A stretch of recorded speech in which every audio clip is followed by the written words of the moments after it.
Oh, the police department.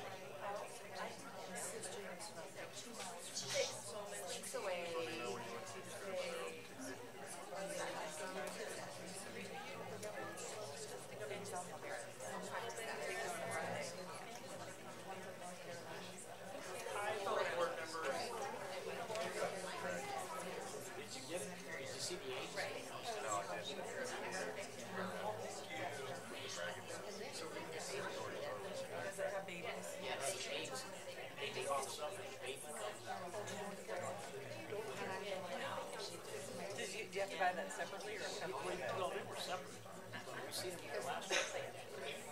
I've never seen that.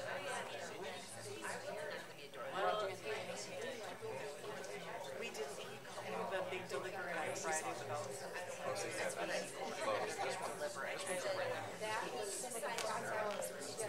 Well, it might be, but I remember they had drafts. They had the games and stuff right next to her. She would roll with these motion sensors.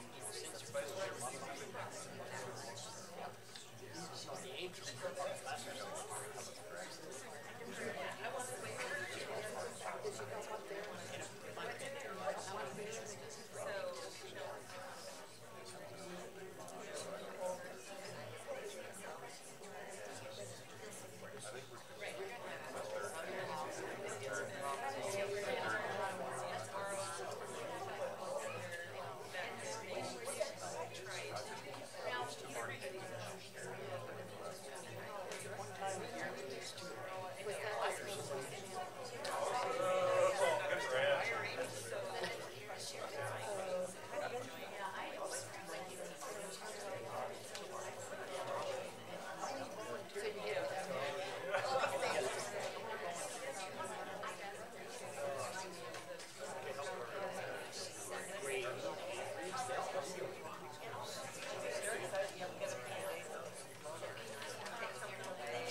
All right, good evening, everyone.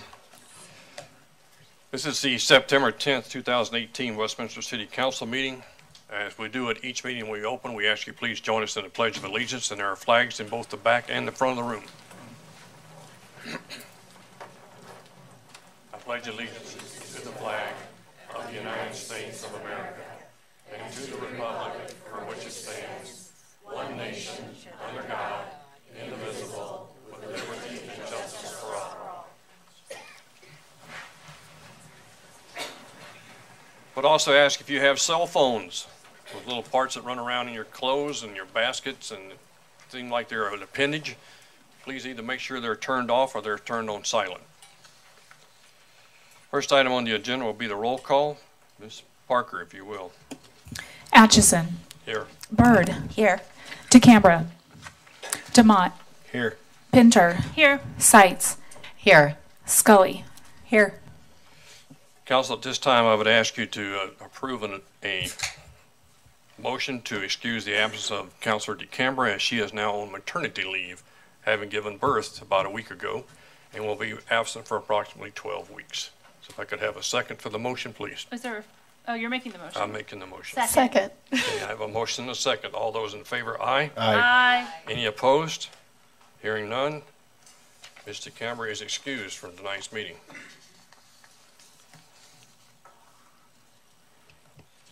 Next item up is the consideration of the minutes of the preceding meeting of August the 27th. Mr. Demott. Mr. Mayor, I move that the City Council approve the meetings of, which meeting is it? Not in front of me. 2 weeks back, August 27th. August 27th. Okay, we have a motion. We have a second. Second. We have a motion and a second. All those in favor, aye. Aye. Any opposed? Hearing none, the motion is carried. Okay, ladies and gentlemen, we have a number of items that are going to be on the public comment, so we're going to take a little bit of a deviation from our normal process, and I'll explain that. First of all, we have employee service awards for a number of people who are here in the room and some who were not able to make it. We'll do that one first. Then we have a proclamation for Constitution Week, Welcoming Week, and the Colorado Cities and Towns. Once we get through those four, then we will have a presentation by city staff in regards to proposed water and sewer rate fees for 2019-2020.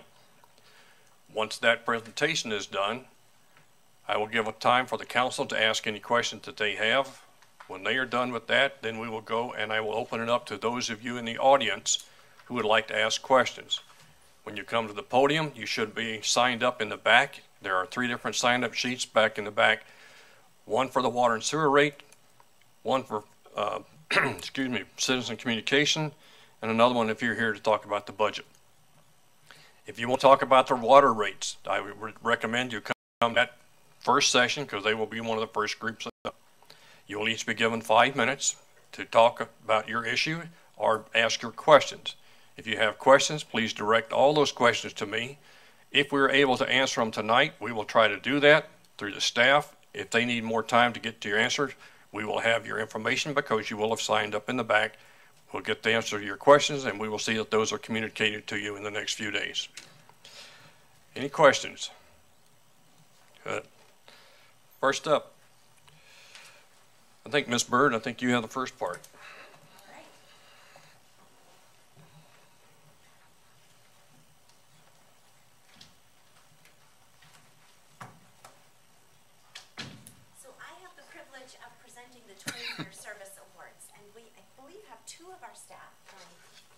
Are here this evening. So let's see. Okay.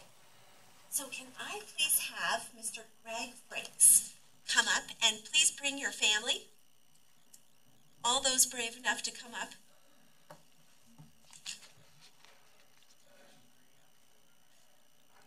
It's all right. We're in good company. We'll just all be up here together. Congratulations. Thank you. Yes. Hi there. I'm Shannon. Alicia, very nice to meet you. So, as I mentioned, I have the honor and privilege of being able to present a 20-year service award to Greg Frakes, who was hired as a firefighter in 1998, then promoted to paramedic in 2003, a position Greg currently holds. Greg is currently assigned as the paramedic on Engine 5 at Fire Station 5, located at 10100 Garland Street. Greg also maintains the combustible gas detectors for the department. Greg has been a member of the Wildland team for 12 years. Wow, busy. Yes, ma'am. Yes. A member of the Hazmat team for 9 years, a member of the Colorado Task Force 1 US&R team for 3 years, and a member of the city's Employee Advisory Committee for 6 years. When off duty, Greg enjoys spending time with his family, wife Alicia, and son Elias. So congratulations. Thank you. Yes, let me give that to you.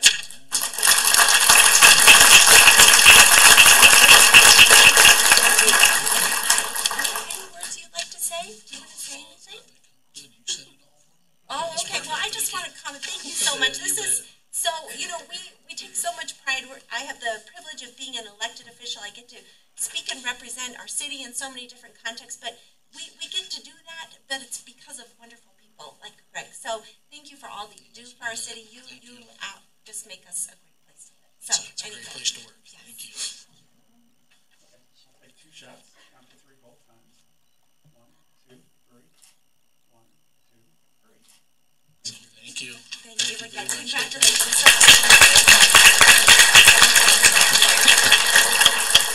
Okay, and then can I now have Paul Sibley and his any brave relatives with you? Just okay, it's you and me. All right. Good company again. Yes, congratulations. Thank you. Nice to meet you.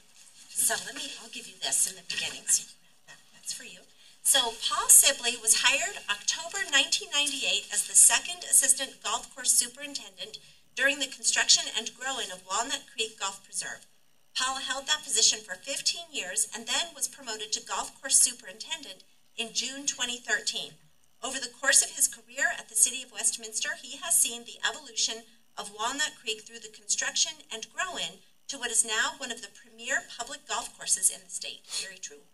Paul is proud to be a part of the team that has been a part of record round and revenues, rebranding efforts of the golf course, the hosting of multiple U.S. Open qualifiers, American Junior Golf Association, AJGA, championships, and Women's U.S. Open Sectional, as well as many other Colorado Women's Golf Association events. Paul is currently serving on the board of directors for the Rocky Mountain Golf Course Superintendents Association as the education chair and looks forward to serving for years to come. Paul has been married for 27 years and has 2 children, ages 27 and 23. He enjoys fishing whenever and wherever the opportunity presents itself, and he loves to chase elk and deer around the woods every October. That sounds like fun. Congratulations. Thank you very much.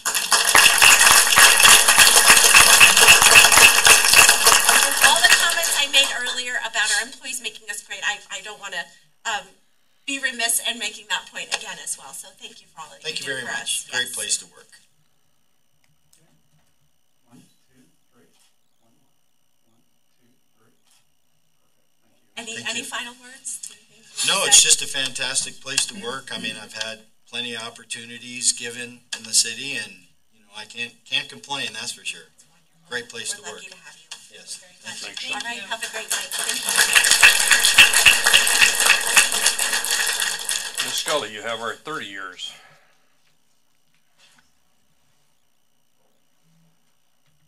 Thank you, Mr. Mayor. I have the privilege of honoring our 30-year committed employees, and tonight we're going to start with Bernard Von Felt and his family.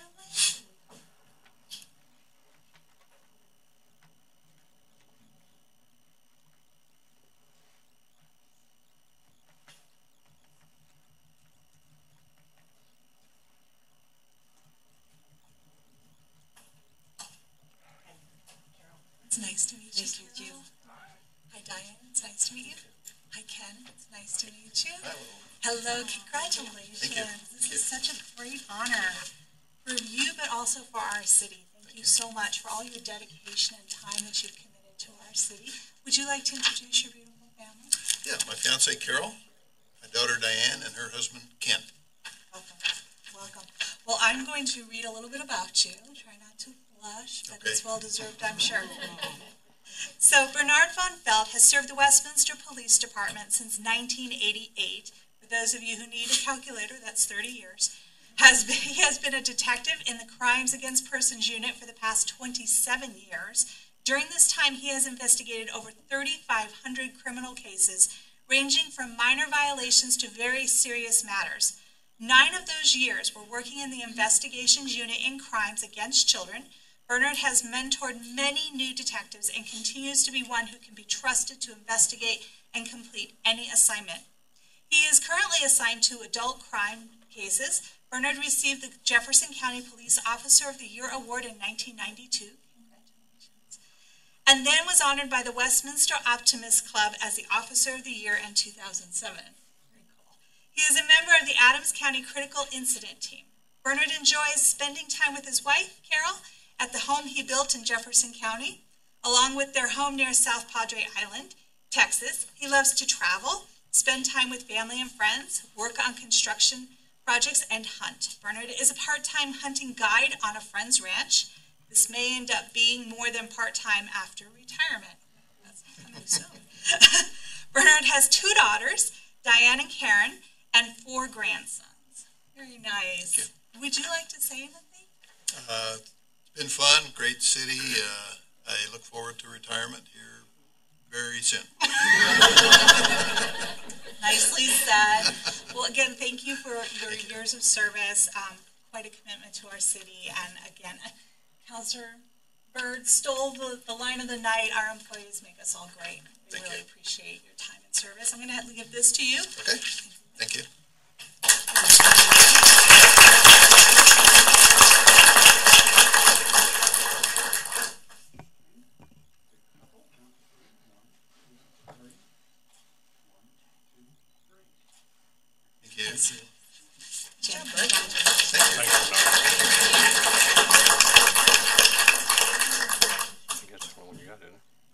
Is Kim here? And our next person is Robert Wood. If you would bring your family up and come up to the front, please.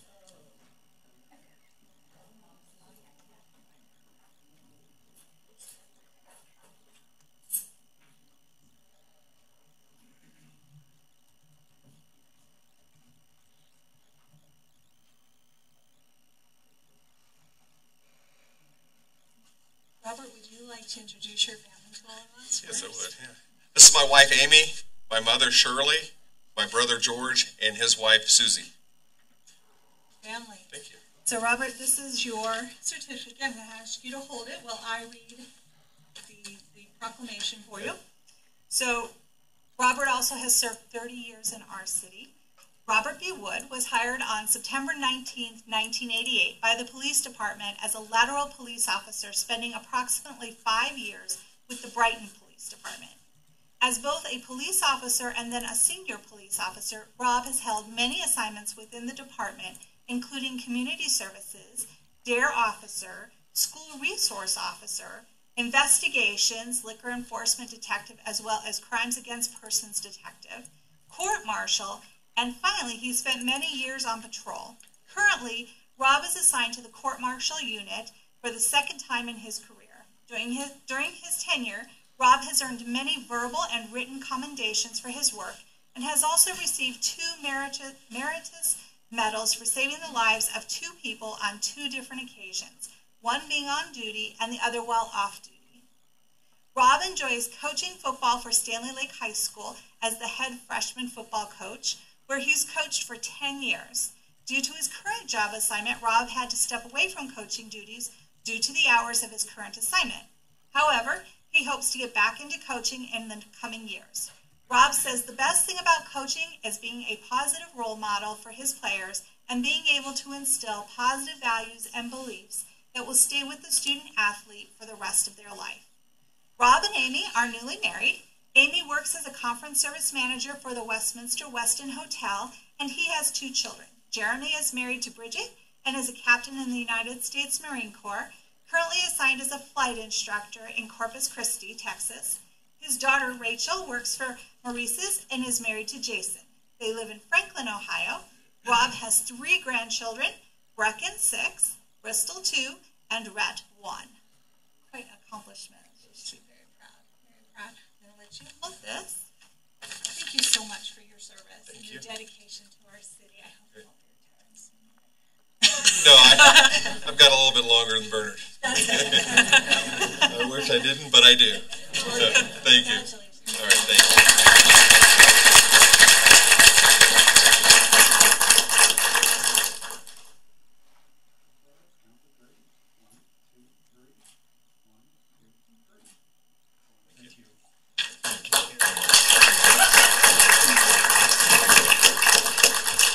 We'd like to also acknowledge those who were not able to join us tonight that were completing 20 years of service was Sean Chandler, Kenton Hampshire, Steve Roll, and A.C. Stutson, and Kim Barron, our deputy chief, who was not here tonight, also for 30 years of service. So to the employees who were recognized tonight, first of all, thank you for your service, but most of all, families, thank you for letting us borrow them every day. We appreciate that very much. And guys, thanks for your service.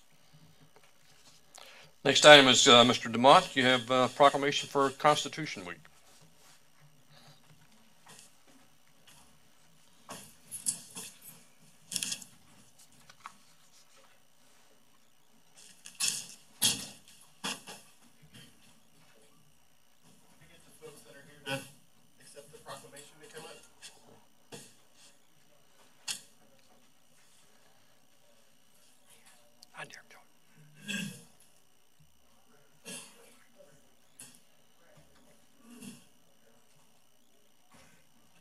So first off, could I go ahead and have you introduce yourself and Sure. let us know who you're here with? I am Joyce Thomas. I'm chair of the Constitution Week Proclamation Program and Constitution Week in general. We also try to reach out to students in the area and give them pocket constitutions and talk to them a little bit about DAR. I'm Janet Biner. I'm Vice Regent of the Front Range Chapter. I'm Sandy Quintrell, and I'm the treasurer for the Front Range Chapter. I'm Linda Fischel, librarian of the Front Range. I'm Sandy Bowers, and I am Conservation Chairman.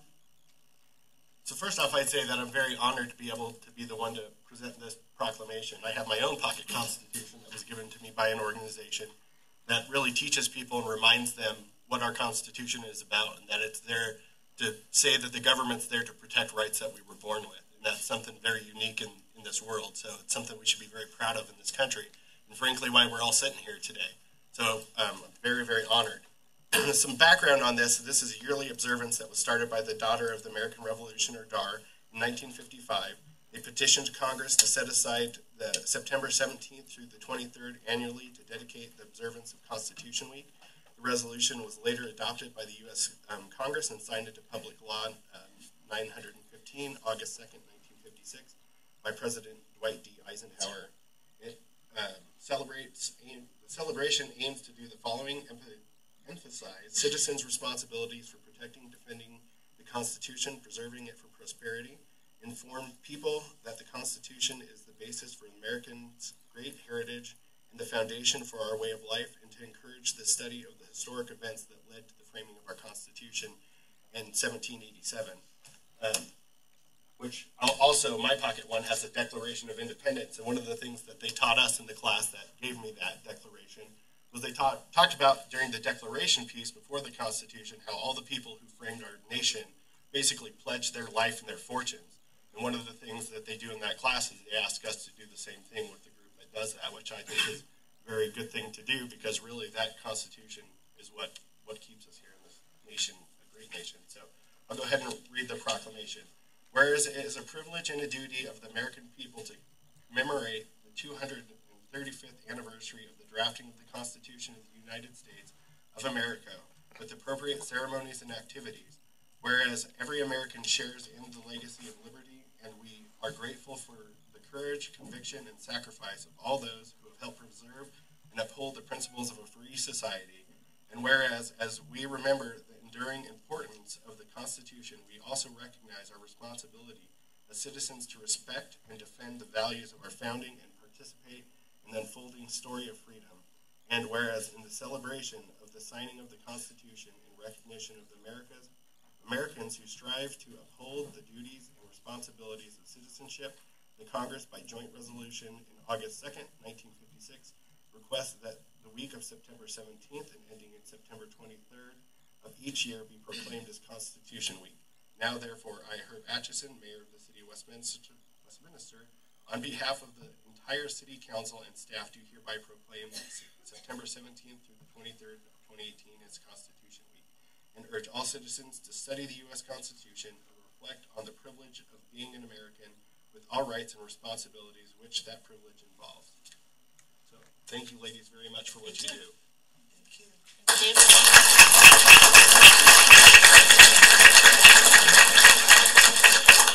Hold on one second. Take a picture. Oh. You're going to do 1, 2, and not 1, 2, 3, aren't you? 1, 2, 3. Okay, 2 pictures. Count 3. 1, 2, 3. 1, 2, 3. Thank you. Thank you, ladies. Thank you.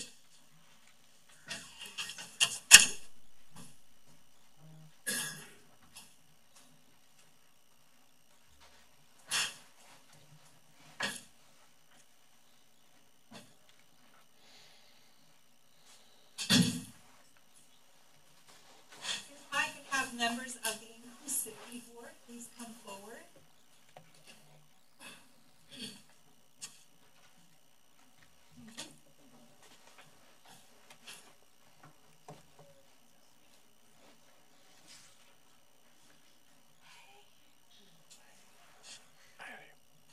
Making sure. Well, hello. Hello. Well, welcome to our city council, and this group of people right here, I'm going to have them introduce themselves in a minute, do great work in our city. They are all members of our Inclusivity Board, and this is Welcoming America Week. That's correct? Okay. Which we started celebrating in September 2016 as a part of the Welcoming Cities and Counties Initiative. The Welcoming Cities and Counties Initiative asks that municipalities commit to institutionalize strategies ensuring the ongoing inclusion and long-term economic and social integration of newcomers. Another goal of the initiative is to explore policies and practices that ensure interactions between new and long-time residents to remain positive and allow the community's economic vitality to remain strong. Would the three of you like to comment a little bit on the Inclusivity Board and Welcoming America and your thoughts? Don't be shy. My name is Angie O'Brien. I'm the Vice Chair for the Inclusivity Board. So Welcoming America has a standard that the City of Westminster has adopted to be part of, and we are carrying out the mission and trying to keep up with the guidelines that they sort of require or recommend, but not everything would be applicable to our city because the United States is such a big country. But whatever is applicable to us, we would try to improve ourselves and be part of that, standard for the Welcoming America organization. We have a Welcoming America event coming up this Saturday. It will be at the Irving Street Library, and we are looking forward to meeting again some guests that we had last year for this same event to kind of recheck, where we are with what their concerns and issues were last year, and just to, celebrate their participation in our city as well. John, do you want to add anything? Well, I just want to thank the City Council for their continued support of our board. It's a really important thing, and city staff who help us along the way. So thank you for your continued support. I too would like to thank the city staff particularly and City Council for supporting these efforts. It's been a very pleasurable and a learning experience getting to know some of the community members who are not maybe part of what's considered the majority of the people who live in Westminster. And it's been very good to come up with different ways and how to involve them more in the community. Well, thank you so much for your incredible work on this board. This is where I find our truth in being a Westminster citizen, that we're open, we're welcoming, that we invite people to live here of all cultures and all races, and that we find ways to help us all live together happily. So thank you very much. Okay, so I'm going to read the proclamation. Whereas the City of Westminster is home to diverse populations, including immigrants, refugees, and other minority groups, and we welcome them in our city. And whereas immigrants comprise a vital part of our local workforce, and whereas we are all members of the Westminster community, regardless of where we are born or what we look like, united in our efforts to build a stronger city, and whereas we honor this spirit of unity that brings neighbors together across Westminster during the 2018 Welcoming Week, September 14th through 23rd, and whereas Westminster is part of a movement of communities nationwide showing our commitment to our core American values and taking action in the spirit of welcoming, and whereas the aforementioned commitment is reflected throughout all levels of the city staff and in an existence of the Inclusivity Board to advise the City Council on issues of common concern to immigrants. And whereas by recognizing the contributions that we all make in order to create a vibrant culture and a growing economy, we make our community more prosperous and more inclusive to all who call it home. And whereas let us come together to create a more prosperous community and to reaffirm that the City of Westminster stands as a beacon of freedom and opportunity. Now, therefore, I, Herb Atchison, Mayor of the City of Westminster, on behalf of the entire City Council and staff, do hereby proclaim September 14th through 23rd, 2018 to be Welcoming Week. In the City of Westminster, call upon the people of Westminster to join together to build a stronger connection to our neighbors and fellow community members across the city in the spirit of welcoming. Dated this 10th day of September 2018, Herb Atchison, Mayor. Wow, very powerful words. Very nice. Thank you. Thank you so much.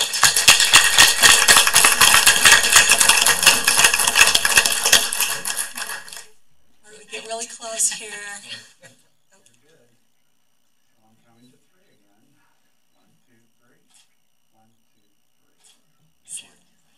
Thank you. I was going to shake hands. I don't want the proclamation back, but I will shake your hands. Thank you. Thanks, Andy. Thanks, Andy.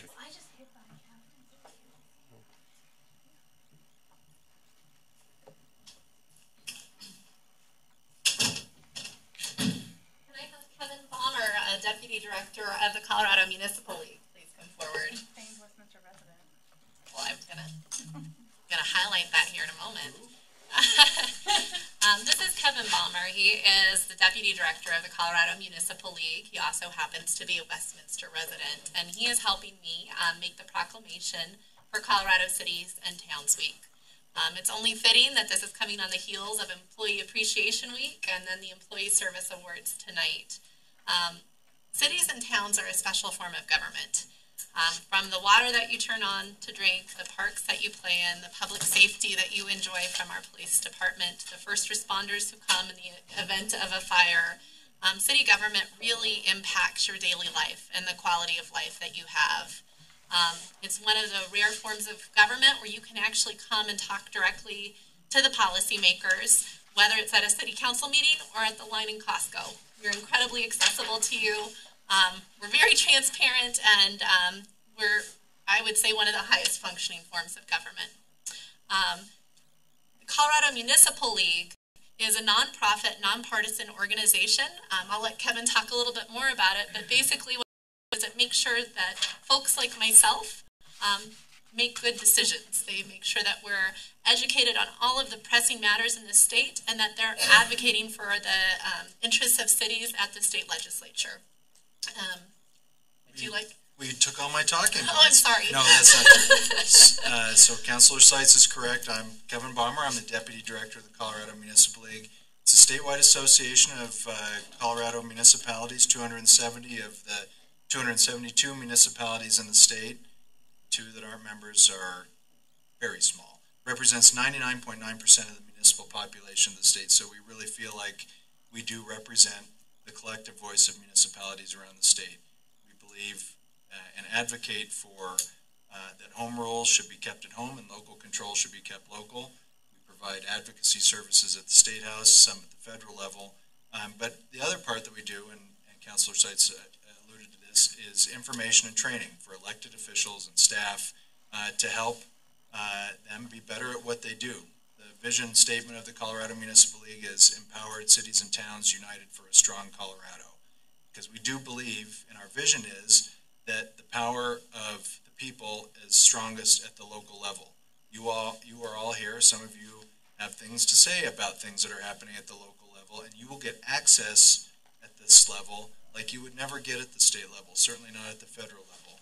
And it truly is government closest to the people. I'm lucky because I get to represent and work for all of the fine folks, not just the elected officials, but the staff.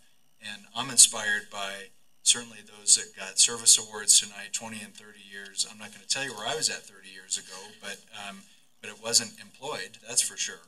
And so it's a big deal. It's important. People give their lives and their careers, their time, because they care about their communities.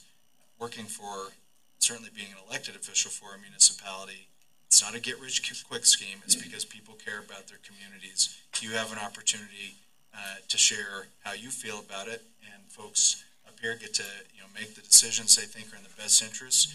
We try to give them the information and training to help them along with that as well, and that's the Colorado Municipal League. Cities and Towns Week is about allowing our members to connect more directly with citizens and to let you know more about the services that are provided. Some things you may not know about or be aware of, but all the things that happen that keep a highly functioning city like Westminster functioning all the time. So it's my pleasure to be here. I'm happy to work for these folks. I'd love to say that I took a bullet in defense of local control and home rule, but it's more about wasps and tripping and falling in my own yard, so I'm sorry. I feel with confidence you would take it. I would, absolutely. Yes, anyway, my pleasure to be here. All right, well, I'm going to read the proclamation and then present it to you. Whereas municipal government is the government closest to most citizens and the one with the most direct daily impact upon its residents. Whereas municipal government is administered for and by its citizens and is dependent upon public commitment to and understanding of its many responsibilities. And whereas municipal government officials and employees share the responsibility to pass along their understanding of public service and their benefits, and whereas Colorado Cities and Towns Week is a very important time to recognize the important role played by municipal government in our lives, and whereas a member of the Colorado Municipal Leagues, the City of Westminster has joined together with other cities and towns to teach students and other citizens about municipal government through a variety of different projects and information. And whereas Colorado Cities and Town Week offers an important opportunity to convey to all the citizens of Colorado, that they can shape and influence government through their civic involvement. Now, therefore, I, Herb Atchison, Mayor of the City of Westminster, on behalf of the entire council and staff, do hereby proclaim September 10th through 16th, 2018 to be Colorado Cities and Towns Week, and encourage all residents, visitors, employees to celebrate the value of municipal government during this week and every week. So, thank you so much, Tony.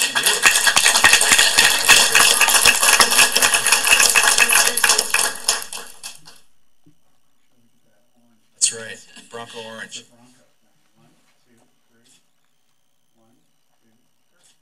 Thank you, Kevin, for coming. Okay, thanks, Kevin. Ladies and gentlemen, while we're having staff get set up for the presentation, we're going to take a short pause.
back on.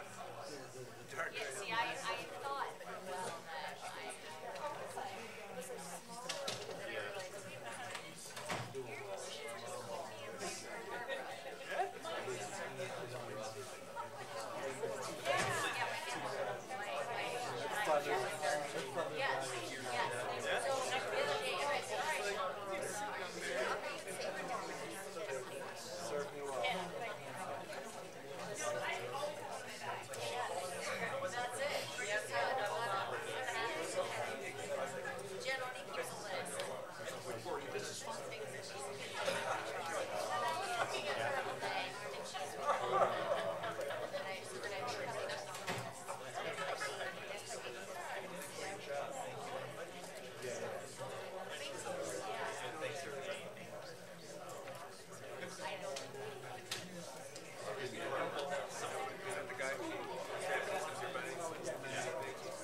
All right, ladies and gentlemen, if we could reconvene, please.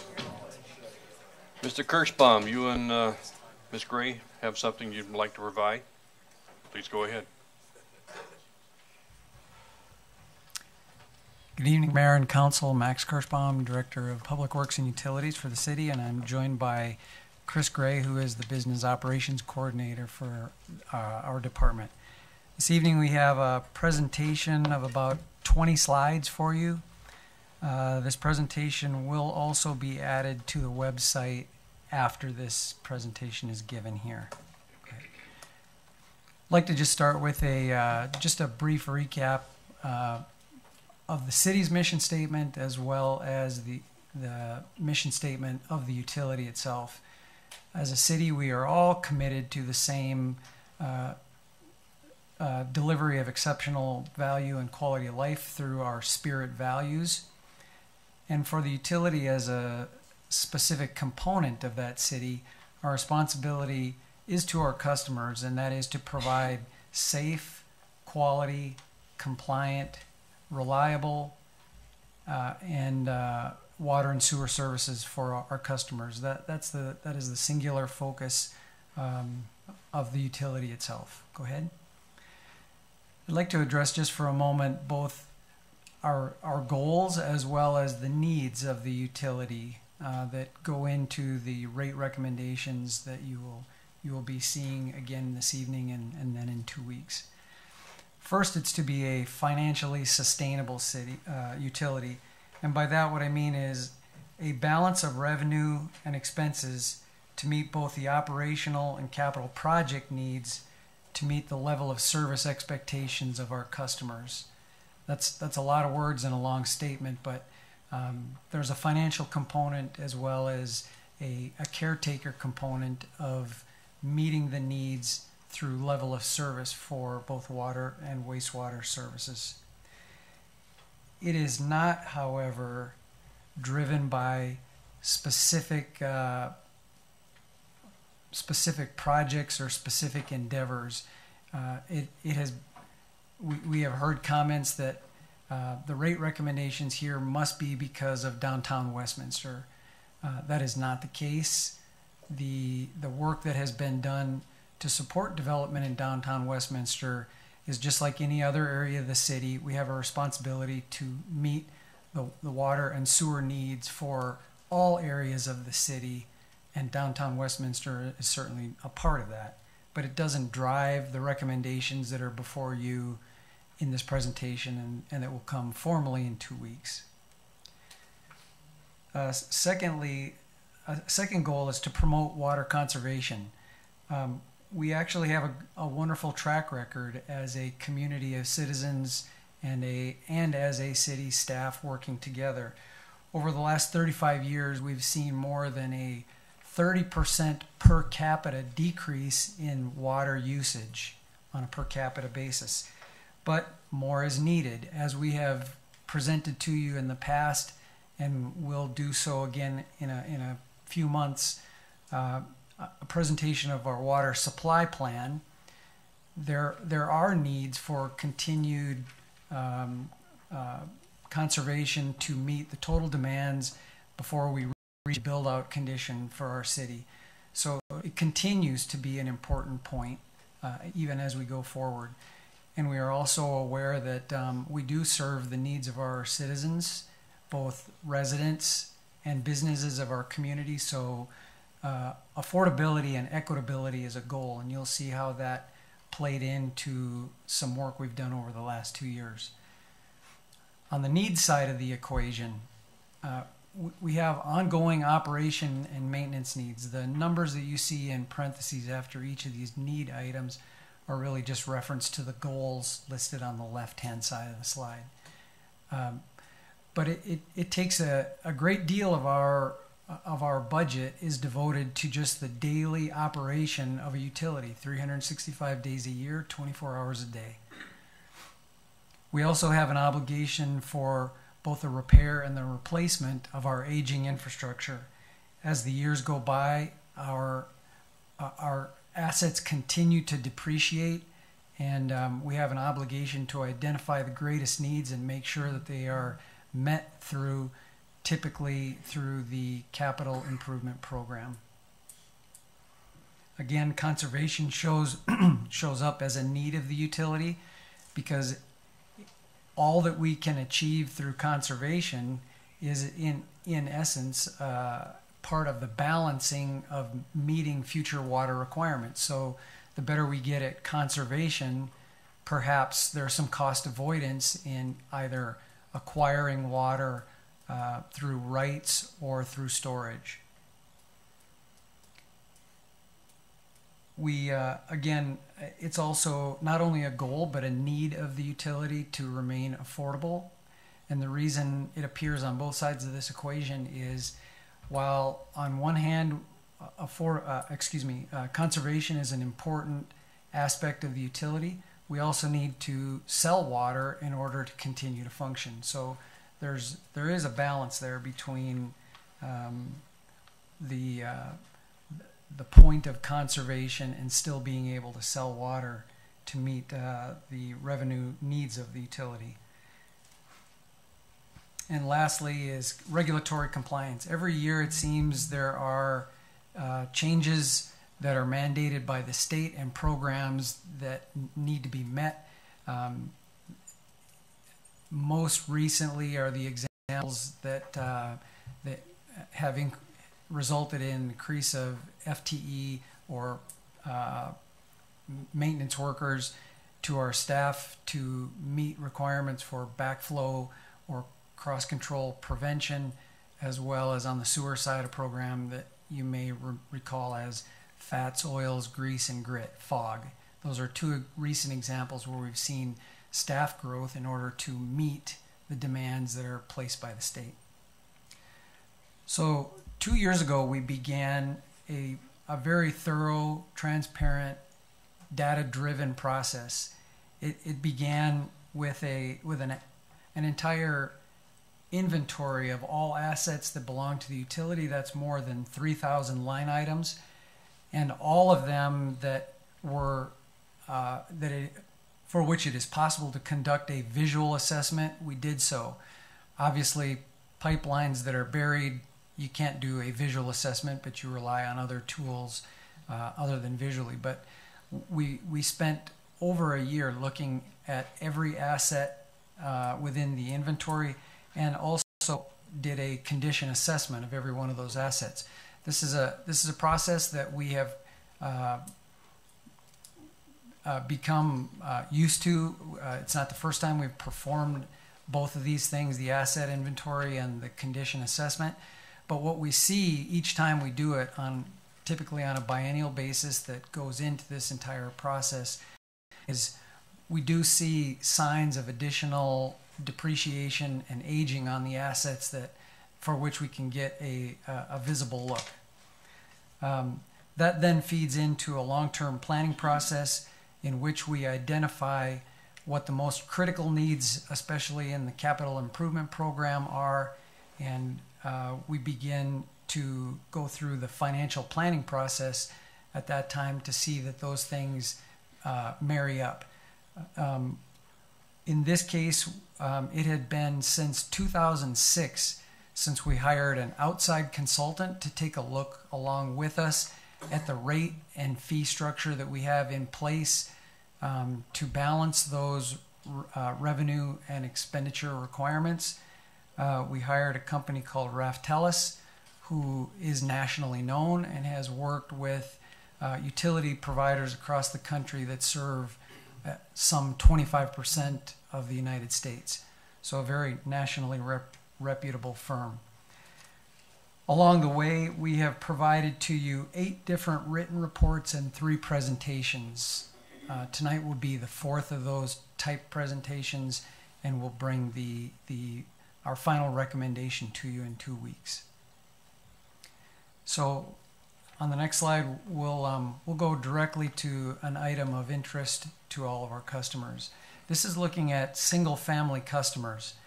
And in parentheses on each category on the left side of your screen, you see the approximate number of households that are in these categories that we called low water user, an average water user, and a high water user. From 2018, our current rate, to 2019 is that middle column that shows the specific estimated dollar cost changes for the combined water and sewer portion of the bill. You see for low water user, it equates to $8, an average 11, and the high water user is 67. We'll talk about the tiered structure a little bit later. Again, and then in the right-hand column, you see how those again change from 2019 to 2020 with the rates that we are recommending to you for adoption. Just as a reminder, there are 2 sources of revenue in the utility fund, rates and tap fees. Rates are those recurring rates that are paid by both our commercial and our residential customers. Tap fees are typically one-time payments made by developers to bring new users into the system. Our sources of revenue are variable. They vary by the amount of use, consumption, and they vary by even things like the weather will change the revenue generated in the rate area. These are the 2 sources of funds that we have available to us to build, operate, and maintain the entire system, of which we estimate a combined value of $4 billion, not counting our water rights portfolio, which would add another $1 billion worth of asset value. We do also use debt in a strategic way through bond issues.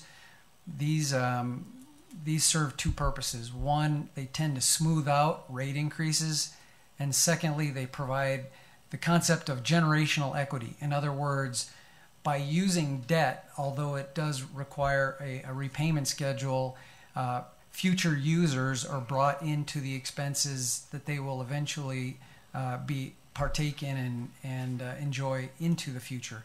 So when we see that term generational equity, we're talking about customers today and customers tomorrow that pay into that. Okay? In 2019-2020, our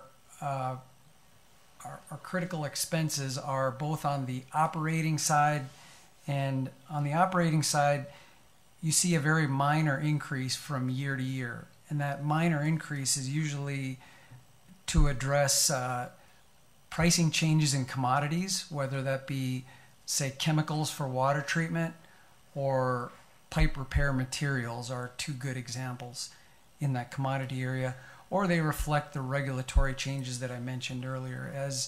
As regulations change, we have to either change programs or, in fact, take on additional workload to meet requirements to the state.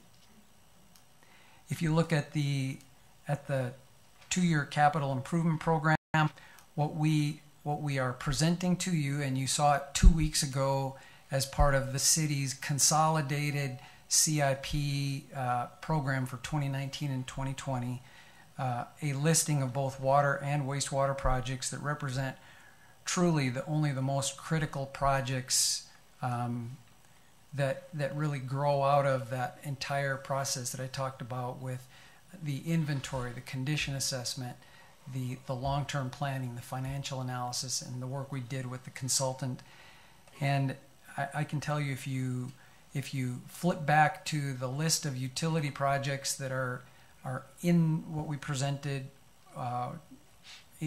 2 weeks ago in a post-meeting session, what you'll see is about $120 million worth of projects on the water side, and about $16 million, $120 million in 2019, and about $16 million in 2020 as our total need. But more importantly, if you look at every line item on that list, with the exception of one item, which is making a payment for a water storage facility, and then the possibility of any water rights acquisitions that come along in this time period, every other item on that list is really about age and condition of our existing assets. In other words, taking care of what we own. Every project on that list is either exclusively or predominantly aimed at taking care of what we own. This slide shows the pair of vertical bars on the left, 2019, and on the right, 2020. What this is intended to show is what our estimated expenses are, shown by the blue column, the revenues which are derived from rates and tap fees, and then here's where we introduce the debt needed to also meet those expenditures for 2019 and 2020. In this case, the proposal is for $102 million of debt, which would be issued in 2019.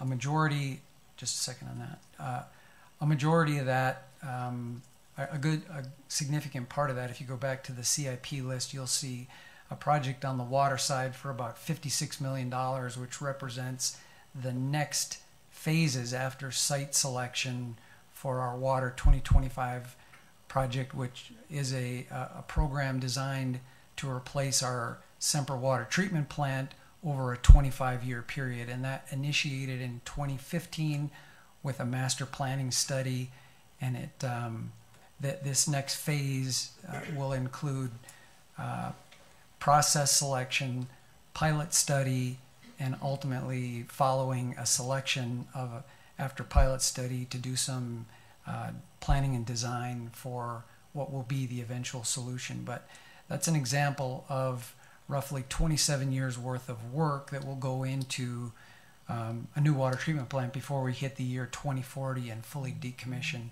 the Semper water treatment facility. The next several slides will talk about tap fees, and then we'll talk about rates following that. But tap fees first, as I mentioned earlier, these are the one-time fees charged to developers to buy into the utilities' water and wastewater and irrigation systems. And yes, it depending on the developer and the development, it does include an irrigation tap fee as well. The tap fees are based on the value of the infrastructure, as well as the proportional amount of the water right associated with it. On the wastewater side, it includes the transport fee, and the treatment fee. So there are components to water and wastewater tap fees. Once a tap fee is paid by the developer, then the ultimate user becomes a rate-paying customer. So tap fees are a one-time fee. This slide is just to give a representation over the last 3 full calendar years of revenues and where they were derived. And what you see on average is it's about 75% derived through rates and about 25% derived through tap fees. The little bit of variability from year to year is just caused by maybe economic conditions, or sometimes what developers may do, as they did in 2016, in order to, they may pay tap fees early, in other words, at the end of a calendar year, for work to be done in the following year, and then by doing so they avoid a tap fee increase in the following year. So sometimes you see a little bit of variability there year to year, but roughly it's a 75-25 type split. I thought it would be helpful to give you a couple of real examples of actual tap fees paid within the last couple of years. And I tried to show a variety here. In the top case, multifamily, 196 units on this development. The tap fee paid was $4.8 million. A project for the hospital that generated a $1.8 million tap fee, and a 212-room hotel just under $1 million. It's also important to point out here that the city and the utility, we do not waive tap fees for new development. They're an essential part of the revenue stream. Okay. So as we presented to you in detail a couple of months ago, the components of the tap fee adjustments that we recommend for 2019 and 2020, an increase to the infrastructure fee components, and for now we will maintain the water resources component. That too could change the next time we present this. We need to do another cycle of the water supply plan to help us better identify that water resource component before we would propose any change to it. And the other feature this year with the adjustment to tap fee is that it does include scalable residential tap fee. So instead of a one-size-fits-all, doesn't matter what you build, this is the tap fee, we've worked through both a single family in an attached or detached version, as well as other multifamily, and have that to be scalable by number of bathrooms, number of bedrooms, depending on the category. On the rate side of the equation, what you see bolded in the blue typeface, these are in this case, 5 key areas of components of the rate adjustment changes that we are bringing to you in this recommendation. The first is an alignment of residential and commercial based on cost of service. So one of the components that the consultant we employed, Raf Tellis, took a look at, the balancing between the derivation of revenues from the commercial side and the residential side. And since this hadn't been done since 2006, it wasn't a surprise that they have gotten a little bit out of balance over that period of time. This recommendation is one of 2 recommendations that would be implemented over an 8-year period, and it provides that adjustment between what residents pay, residential unit customers pay, and what the commercial part of our city pays. Secondly is a broadening. Again, this kind of goes back to both the goal and the need of affordability and equitability. One thing that we're doing with the tier structure, we've always had an inclining block rate structure. We still will under this proposal. But what we did do in Tier 1 is we increased Tier 1 from 0 to 4,000 gallons, and the proposal is to go from 0 to 6,000 gallons. The primary reason for that is so that the majority of households, the indoor usage component for a majority of households in our city would be able to keep their rate within that tier 1 structure, which is the lowest of the rates, and you'll see a slide on that in a moment. Third, on the commercial side, we had a little bit overly complicated structure for rates for commercial customers. What we do in this recommendation is it will be simplified to a single rate that's based on the service commitment that was associated with their original tap fee, and usage that exceeds that designated service commitment would result in a surcharge. So it is a simplification. It also has a conservation component to it, and it assures that proper fee for the proper usage. Fourth is to enhance or increase the fixed water revenue. On the water side, the only fixed component we have on rates is in the meter service fee. You would see that on your bill as it's about a $9 fee for residents today. What we learned through our consultant is we are a little bit low on the fixed component piece of our rate structure. We are at about 13% of that is fixed. The target or their recommendation to clients around the country, which also affects their bond ratings, by the way, is that that should be closer to 20%. So we will see a small change in this recommendation for 19 and 20, and this is the other of these items that we're phasing in over an 8-year period, but eventually to get the fixed charge portion to about 20% from its current state at about 13%. On the wastewater side, similarly, it's called a readiness to serve, but what it does is establish a fixed component to the wastewater side as well. So if you look right now, as you pay your bill on the wastewater side, it's for amount of usage, and there is no fixed component to it. This would set a 2,000 gallon minimum.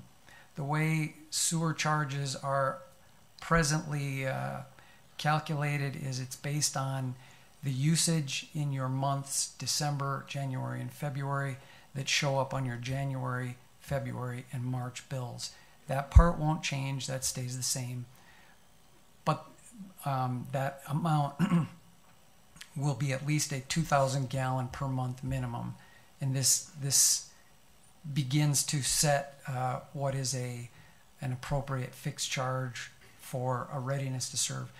Whether you use the wastewater service or not, it has to be there at all times to serve you as a customer in this system.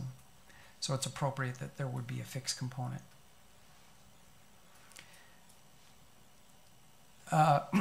This slide is to show, if you look at the bottom bar is 2018, the top bar is 2019.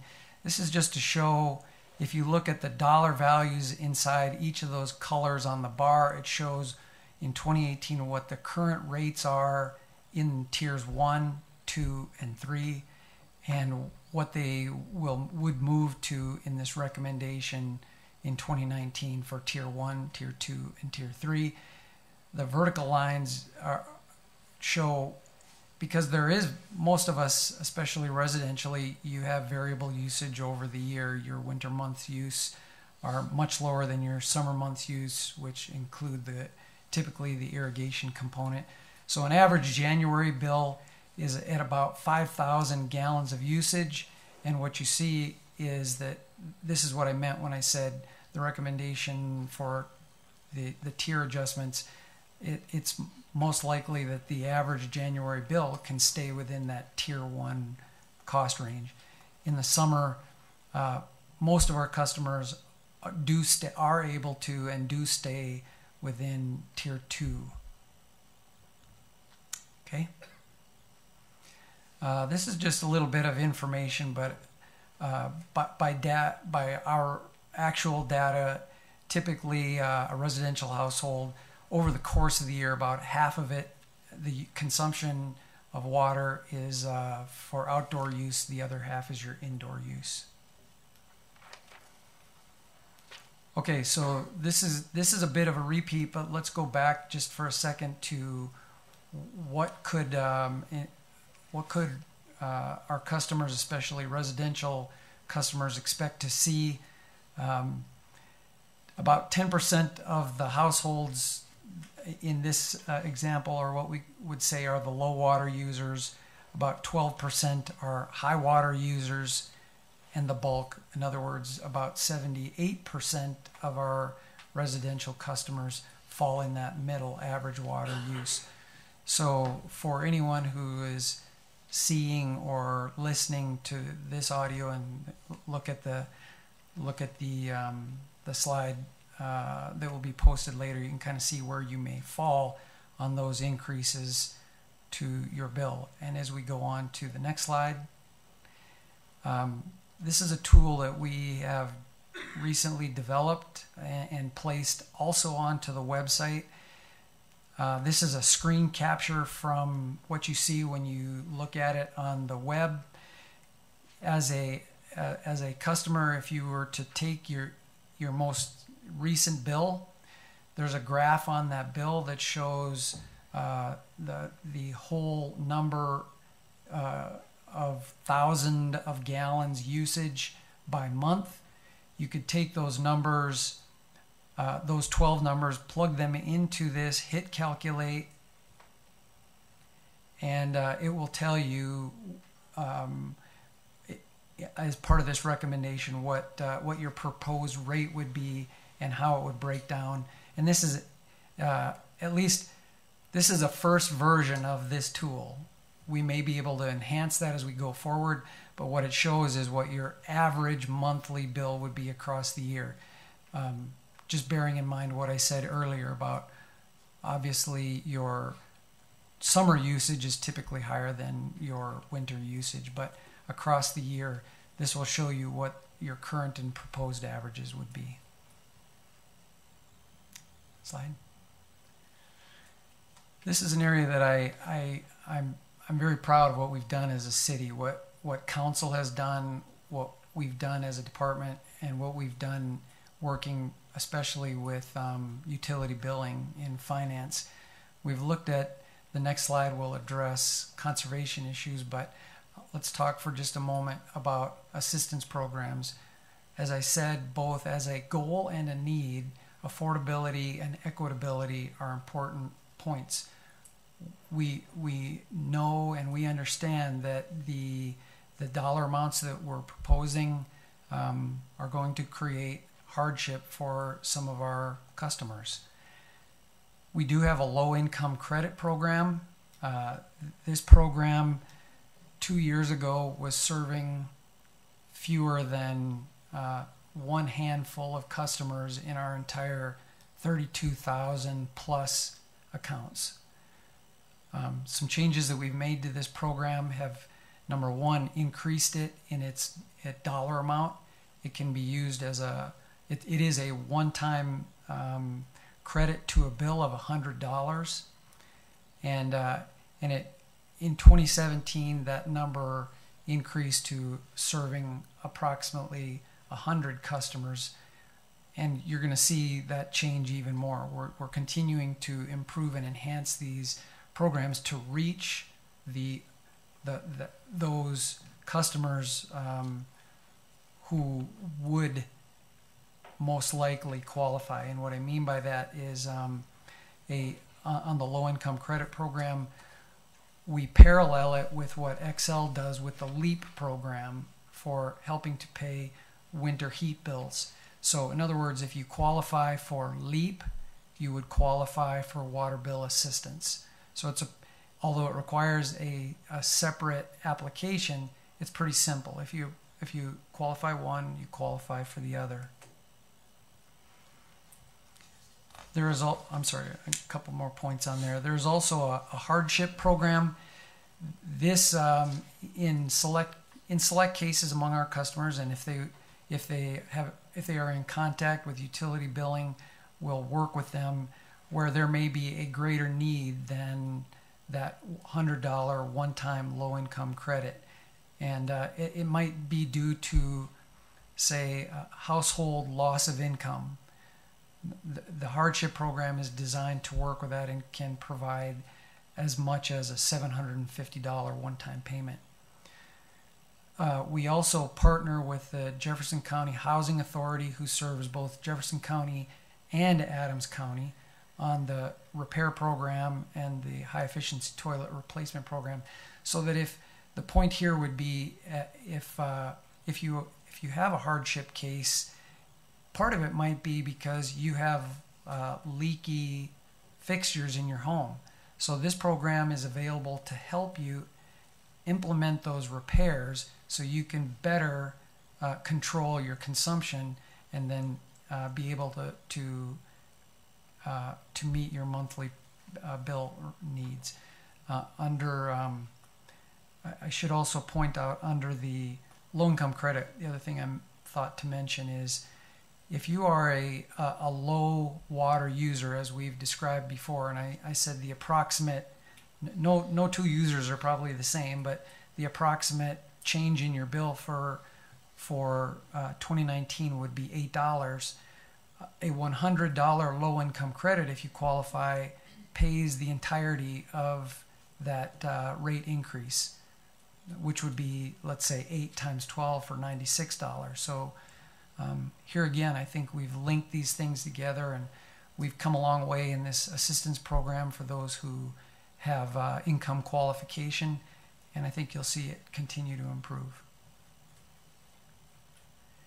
On the conservation side, programs that are available to any and all. Again, we see increased usage of these programs, and they include things like the outdoor irrigation audit.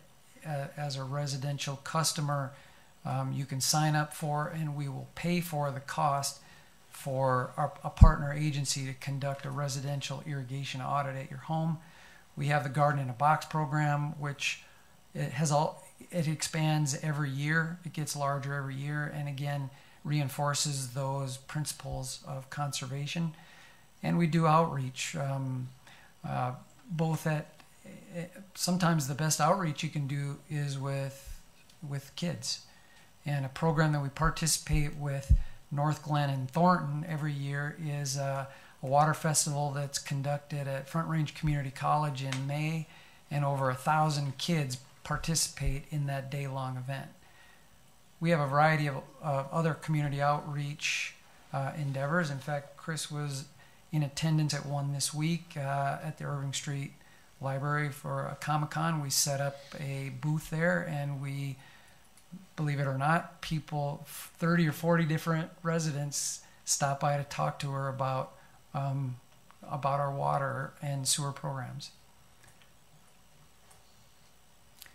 So as we wrap this up, I'd like to just kind of return back to the goals and the needs.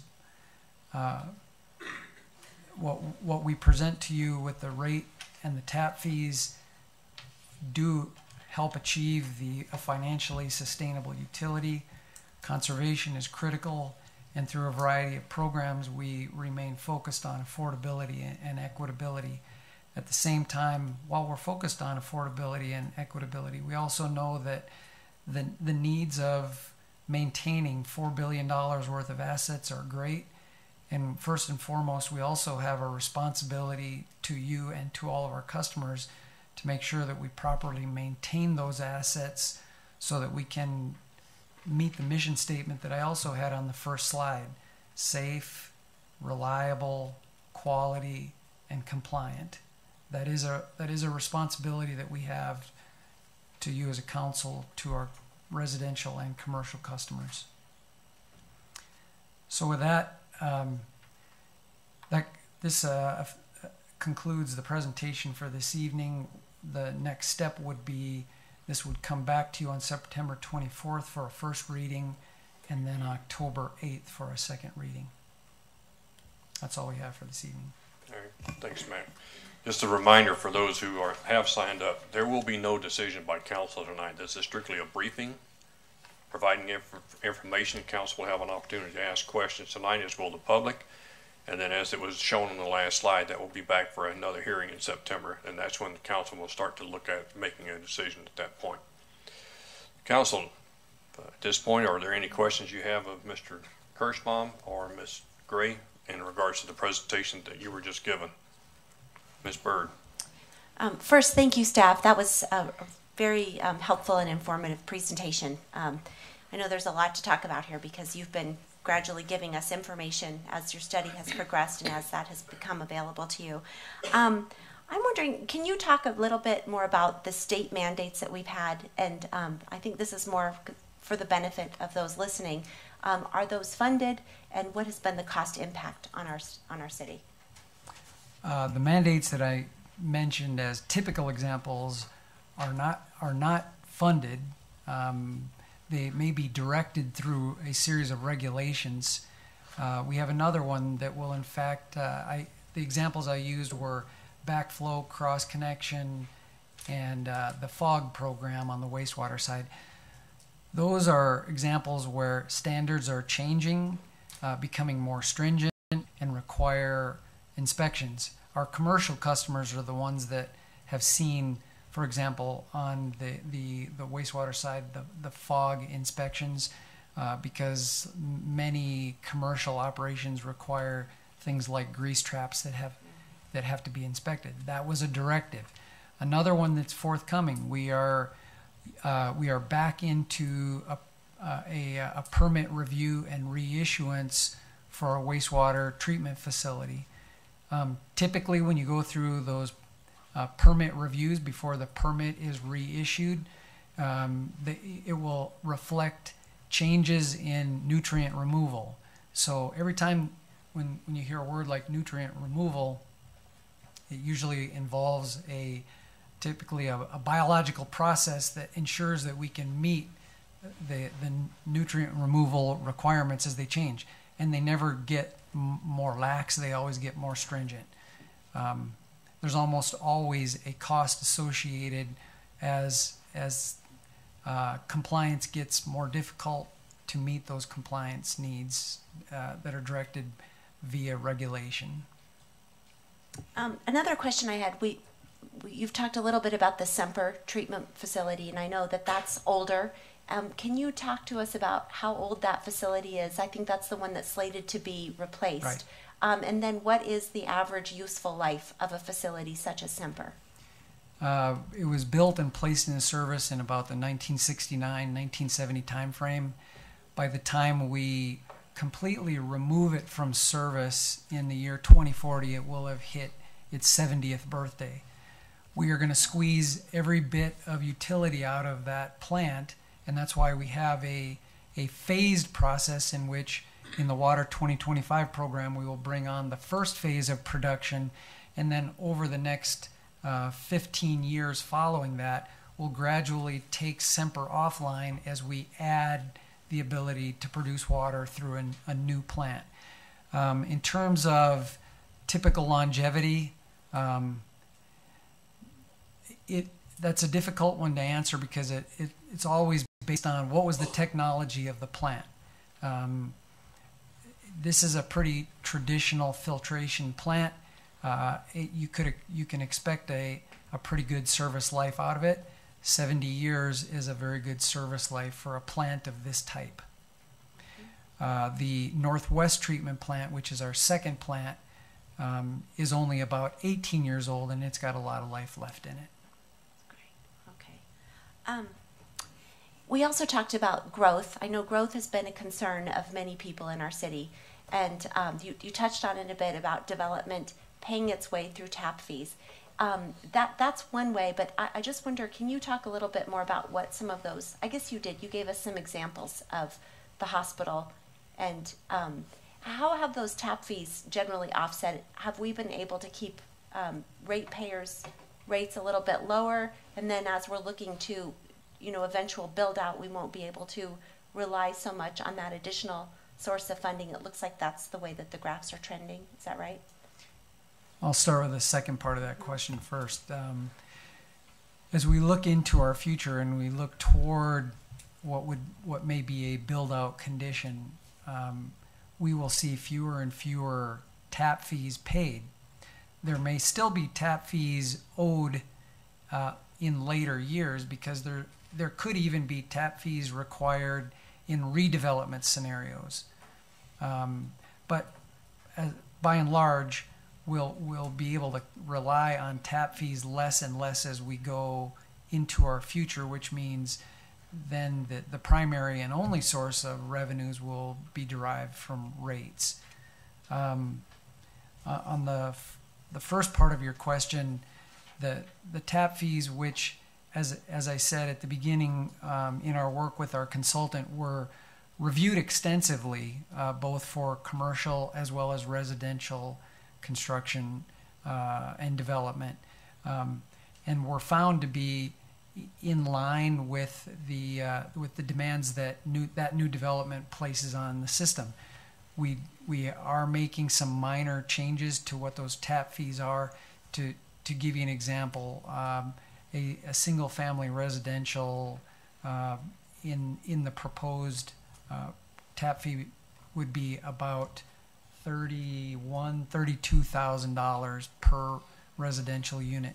So if you just use that as a scale for reference, it is true that development, that growth helps pay for growth. Does it pay 100% of all the growth needs of our city? Probably not. And if it did, there would probably be zero development in the city. The fees that we charge are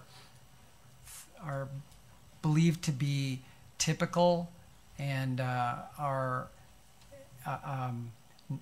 follow national standards as well, not just specific to this location. In terms of how do they compare with our neighboring cities, that question is often asked too. We fall right in about the middle of the pack.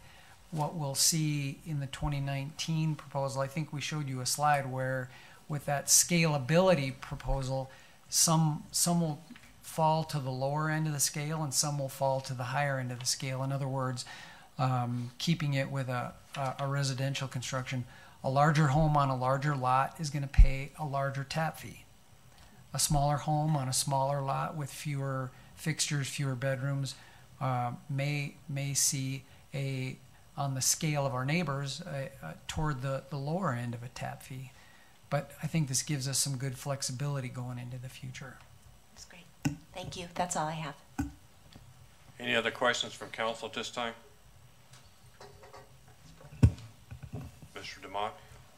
Mr. Mayor, will we have a chance to ask questions after the public asks their questions? Sure. I'll hold my question. Okay. Ms. Scully? Thank you, Mr. Mayor, and thank you, staff, for a really well done report. As Councilor Byrd said, we've been listening to bits and pieces for a long time, and I appreciated the extensiveness of the report tonight. I also appreciated that many of my questions were answered in the report. That was very nice. So I have a few questions concerning, when was the last rate increase? So we last increased rates in January of 2018. Council adopts the rates on a biennial basis. So in 2016, Council adopted the 2017 and 2018 rates. And what was that percentage rate? 8% for water and 6% for sewer for each year. And do we know what the rates are around the surrounding cities? We do have some ideas of what those are. The comparison, we can pull up a comparison slide. Bear with me for a second.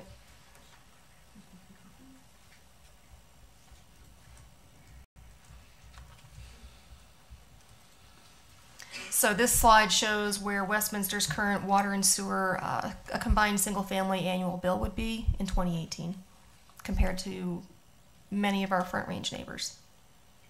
So we're at the lower end of the middle. The average bill is about $1,000, and we are underneath that at $865.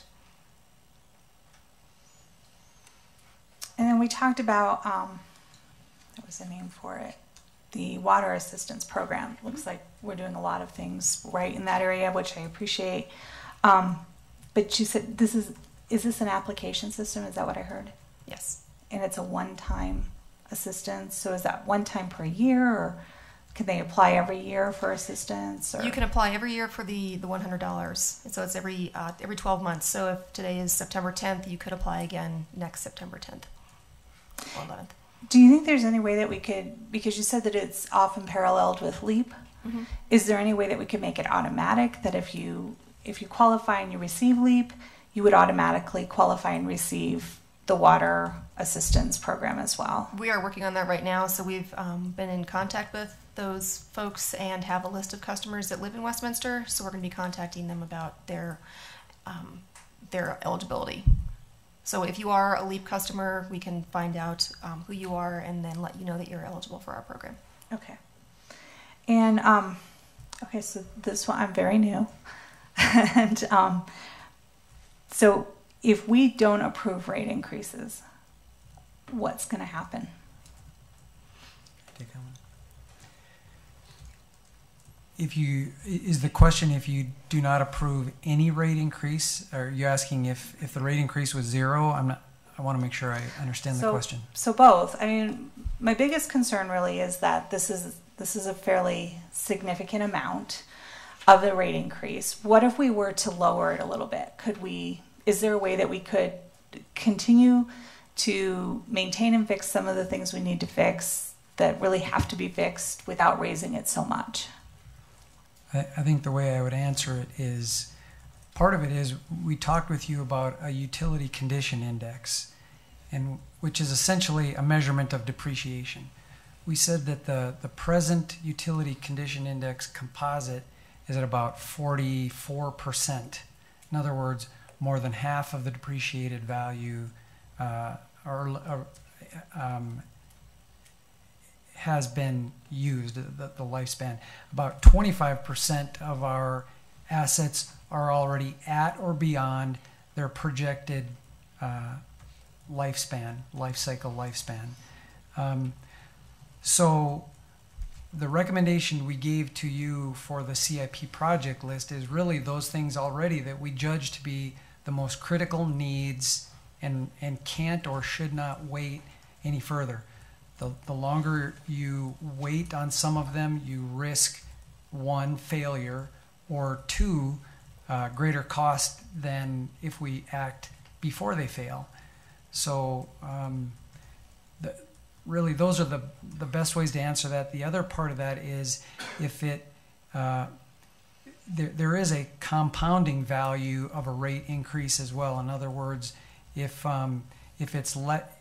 what you choose to do is less than the recommendations that we give you, in effect will be accruing less of that revenue, which has an effect not only in just this next year, but all years following it.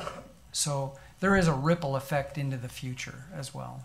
So essentially you're saying there's no fat in this, that this is as lean as we can go, and that in order to meet the needs, we had to create good sustainability of a system, we need to increase this rate. Maybe put a different way, one of the cost models that we developed that went into the work that we did with Raftelis, that we did 3 different cost models. One of those would be we call it an unconstrained repair and replacement model. That cost model indicated that our CIP level investment, water plus sewer, should be in the range of about $100 million a year. We're nowhere close to that.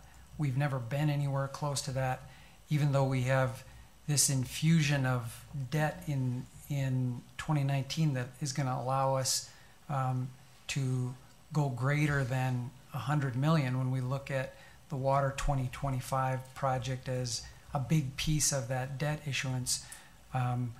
Over the last decade, we have ranged somewhere in the total water plus wastewater investment range of about $20 to $30 million a year. So, we're already not meeting what would be a full-on need to take care of the utility. So the project listing that we gave you does represent the minimum need. And last year when we did the rate increase, I seem to remember a communication system, a way of reaching out to our residents, promoting our assistance program. Is that in the plan for this year as well? Yes, it is. All right, thank you very much. Ms. Sykes? Thank you, Mr. Mayor. And again, thank you to your team. I really have to applaud your efforts. While we have consistently increased water rates and wastewater rates, this is the most defendable where they're actually tied to the cost of the repair and replacement of our assets. So thank you. I do have a couple of questions, and I want to backtrack to tap fees. I know we've already covered them, but I've heard from multiple residents that they feel we haven't increased tap fees in the past. Is that accurate? Chris will pull that up to show, in fact, we've increased tap fees consistently over this. If you look at the last, I'm not sure if the scale on that one is 10 years worth. Yeah, about 10 years worth of data. You can see the increases here. Thank you for that. I think it's understandable. These are obviously very appropriate rate increases. It's understandable, though, that they're heartburn. It's real money for people out of their paycheck. And I think what we want to make sure is that when we have growth, that it's not borne by our residents, but that everyone pays into it. So I want to make sure I'm clear on a couple of things. Our tap fees are covering a percentage of the cost of new growth. After those buildings are built, whether they're commercial or if they're residential, those new residents then are paying into the rate structure just like everyone else. Yes. Okay, wonderful. And then I wanted to ask, you had an infographic that came out through Public Works and Utilities, I want to say last year, and it showed, I think, how many glasses of water we get for I can't remember if it was $1 or a penny or something. Is there a chance before the next meeting that you perhaps could have that available to us? Yes. I don't have do you have it already? Okay. No, I don't have it. We don't have it queued up. Right. Okay. I feel like, for what it's worth, we say at this point, a glass of 50 glasses of water costs our customer 1 penny. Okay. Back to tap fees for one last question. I know you mentioned that we don't waive them for development. Is that a hard and fast rule? Do we ever waiver for it? Are there certain types of projects like affordable housing? Are there things that we have waived tap fees for? We have not waived tap fees. So we don't. That is a hard line. We do not waive tap fees. We do not. Thank you. Thank you to my colleagues for asking such great questions. And if I have more, I will let you know. Any other council questions at this time? Okay. On the sign-up sheet, I have 5 people who have signed up that said they have questions or comments they'd like to make in regards to the water and sewer rates. Again, if you intend to ask a question or make a comment regarding to this item, this is the time to do it. First, I have Rebecca Marino.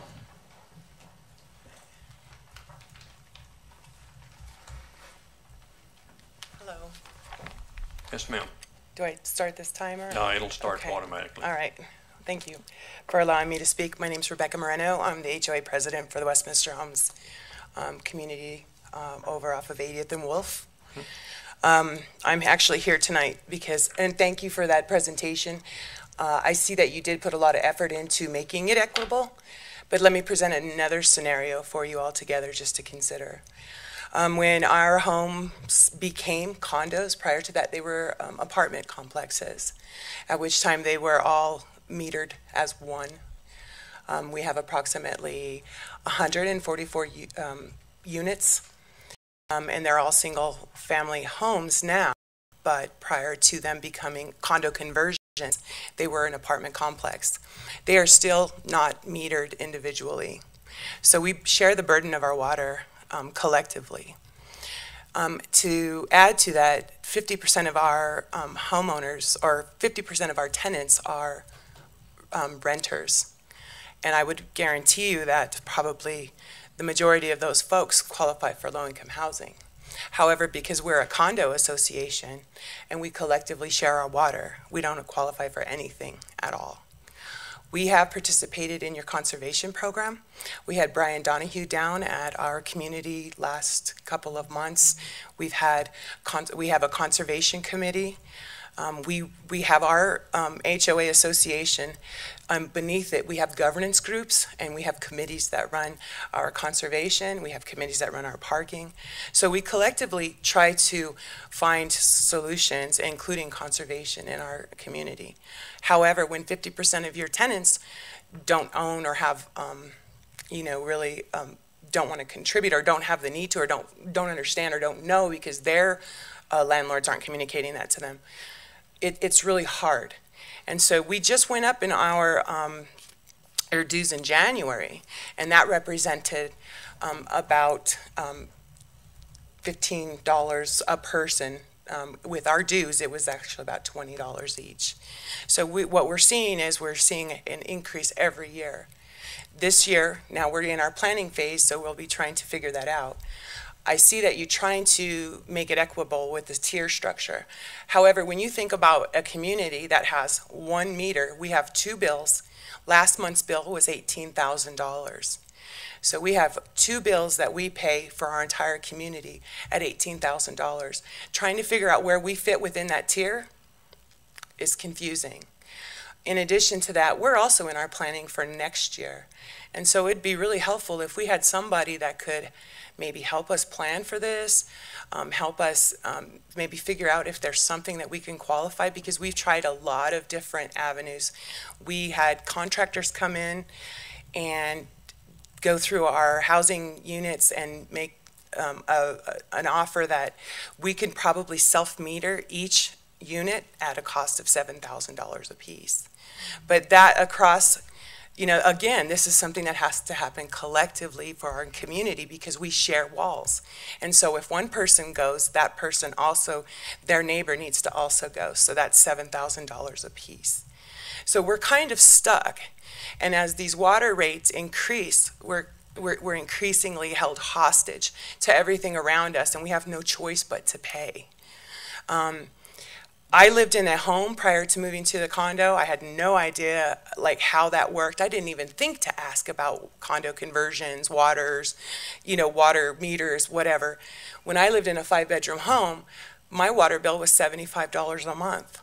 If you factor an $18,000 water bill and you divide that by 144 units, we're paying $125 to $150 per household for water.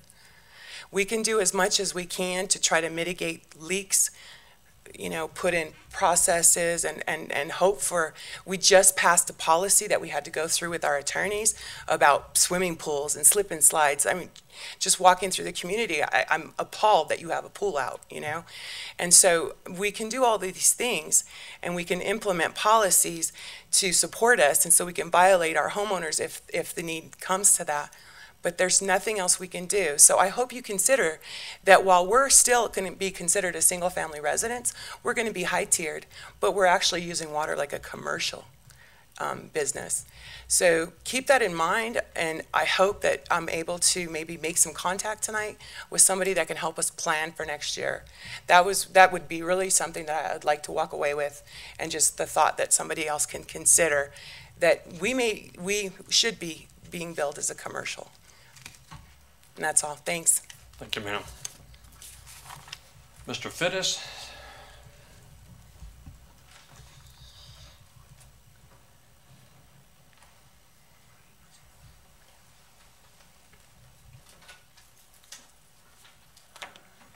Mayor, City Council, thank you for this opportunity, and thank you, staff, for the excellent PowerPoint presentation. Couple disclaimers. I am on the Environmental Advisory Board and am participating in the Water 2025 Community Working Group. By no means that makes me an expert in water. I just have two questions in regards to the rate increase. And if you could go to the slide that compares our rates to the other cities, that would be great.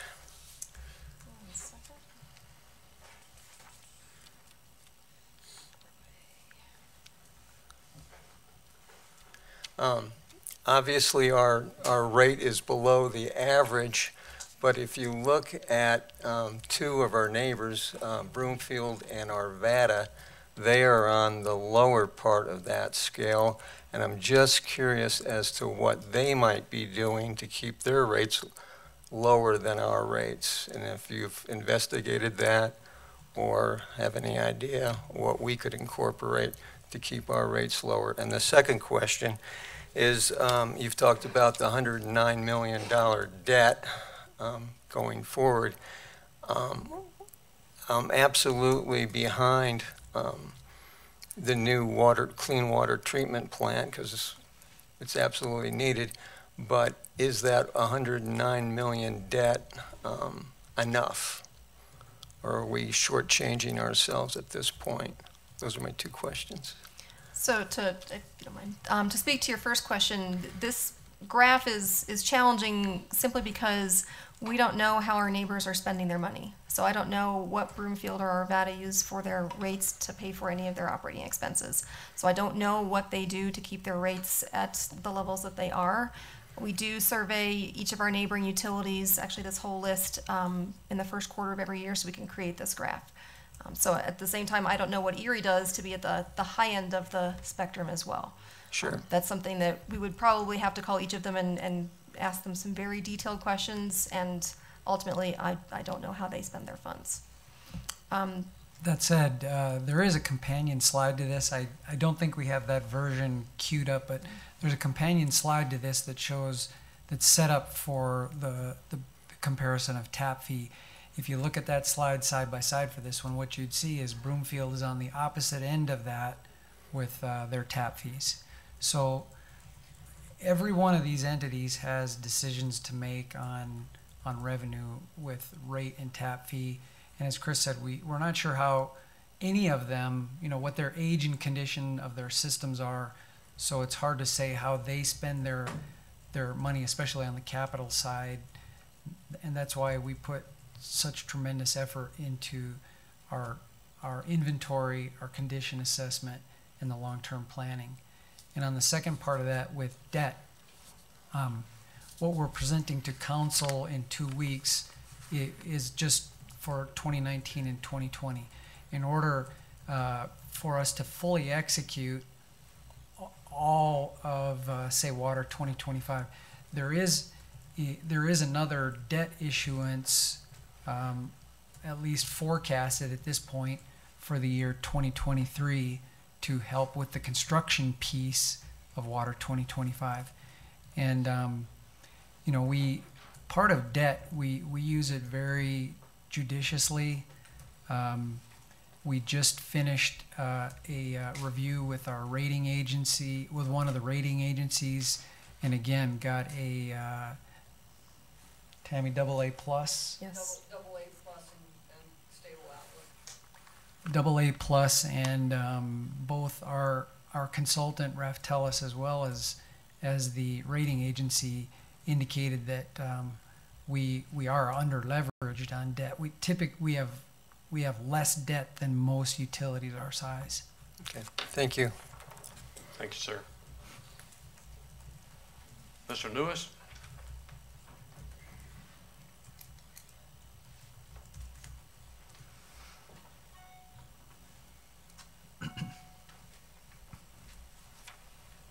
Hello everybody, my name is Grady Newis. I live at 11272 West 102nd Drive here in Westminster. I'm also a candidate for state representative in House District 29, which is all Jefferson County part of Westminster and the majority of eastern part of Arvada. The only question I really have after the presentation today is there going to be a guarantee that the price rate after 2 years will not extend out any further for a certain time period? It just goes until the 2020 period.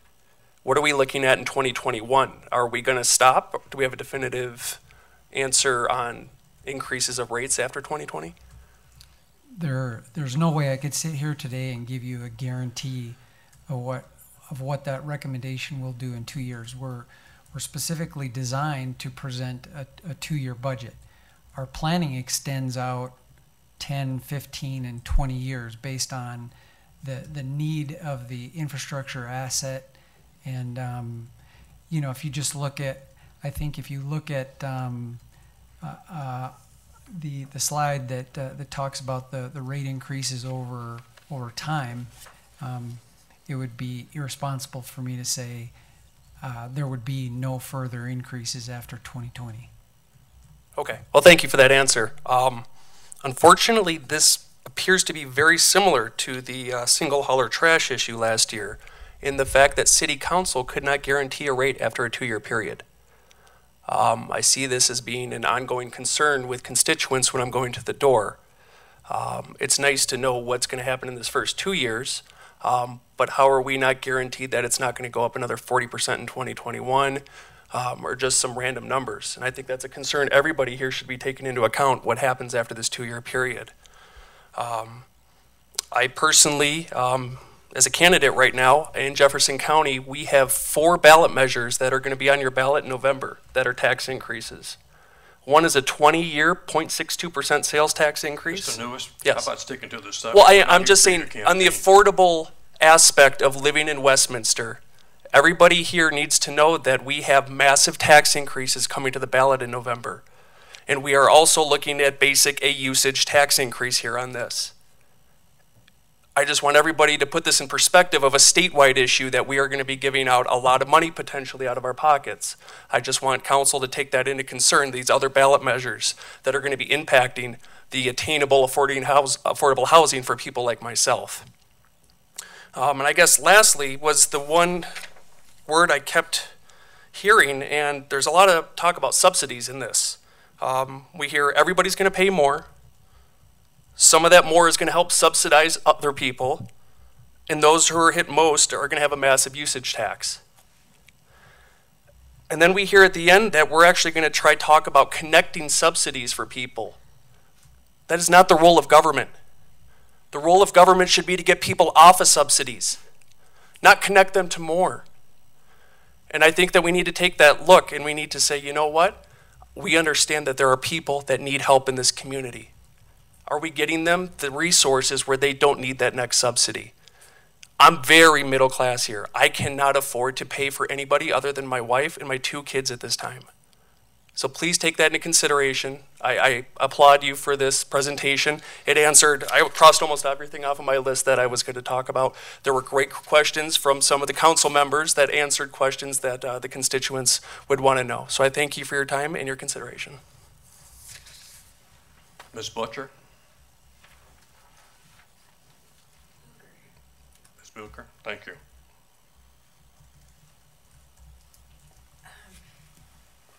Good evening.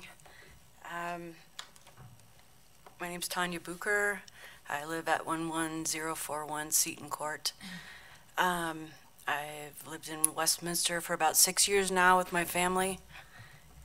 And full disclosure, hoping this doesn't disqualify me, I am a secretary for the Department of Public Works and Utilities.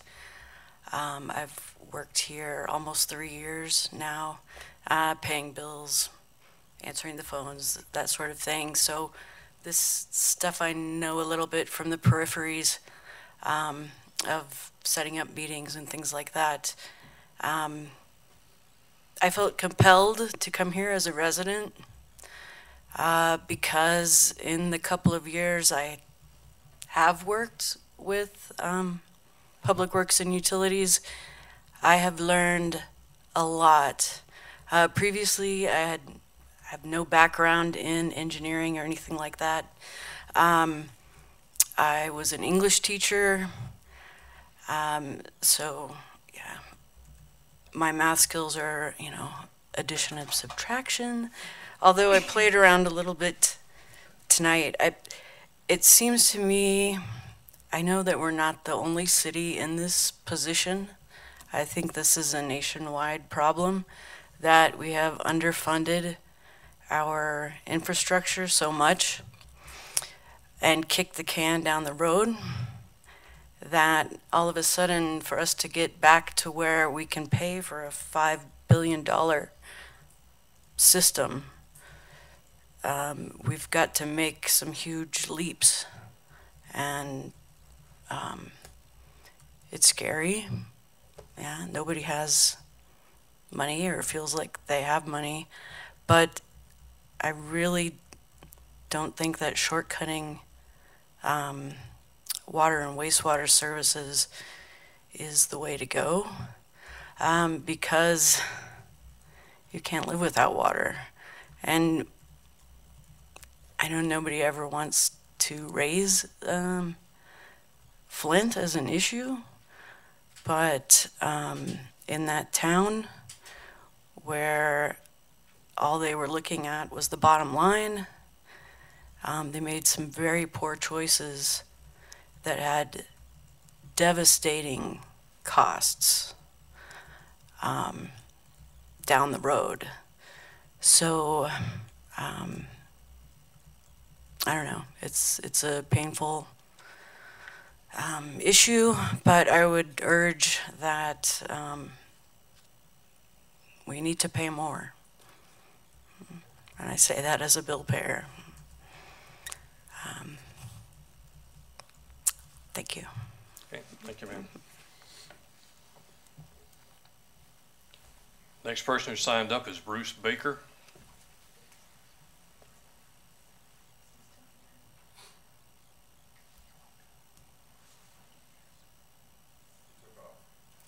Okay.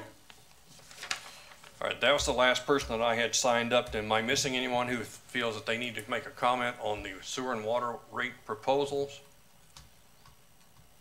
All right, council, I'll go back to you one more time. Is anybody on council who has another question? Mr. DeMont. Yes, first of all, thank you for the presentation. I think you've given us very good information throughout this process. I've had multiple questions come up. I have more. I kind of sent most of the ones I had, except for some that I came up with just now, so hopefully you got those questions that I was going to ask. One thing I'd like to start with is I don't think that any of us have a different starting point as far as mission. When it comes to the things that I'm here to represent the citizens for, those are the core services, and I say that over and over: water, police, fire, streets, our snow removal. Those are the things that they expect us to make sure getting taken care of. So I think that that starting point is a very important thing to point out, that I don't disagree about the starting point. I think that in any challenge that you have in front of you, it's all about how do we get to the finish line of that challenge? How do we solve the problem? And I think that's where the basis of most of my questions have come from throughout this discussion. With that being said, some of the questions that I sent over before, and some of these have come from questions that I've had from residents as I've educated with what the proposal is. One of the questions I had asked was, can the general fund ever basically pay for a project for the utility and then donate it to the utility under laws of Tabor, which I don't know the answer to this one, or vice versa? Could the utility pay for something and then donate it back to the city? I'm not entirely sure of the answer to that. I would probably look to City Attorney David Frankel. Thank you. So the considerations in any gift contribution to the enterprise fund doesn't exceed 10% of the enterprise fund's annual budget. So we'd have to look at the structure of the proposed funding. And honestly, I'd recommend that we get our bond counsel's input on a proposal of that nature if we were seriously considering it, because I wouldn't want unintended consequences like our limitation in the city's ability for the enterprise fund to issue bonds. Because I think that if we were over the 10% threshold, the ability of the utility fund to bond for improvements could be impacted. I think that the spirit of the question came out of really if that's ever happened before. So if we're that uncomfortable, I'm going to assume that that hasn't happened before either way. So I'm not aware of it happening locally in terms of our utilities Correct. Enterprise fund, but I'm happy to certainly ask our bond counsel to evaluate whether there would be risk to the city in that type of an arrangement, because I wouldn't want to limit our ability to issue bonds in the future. Fair enough.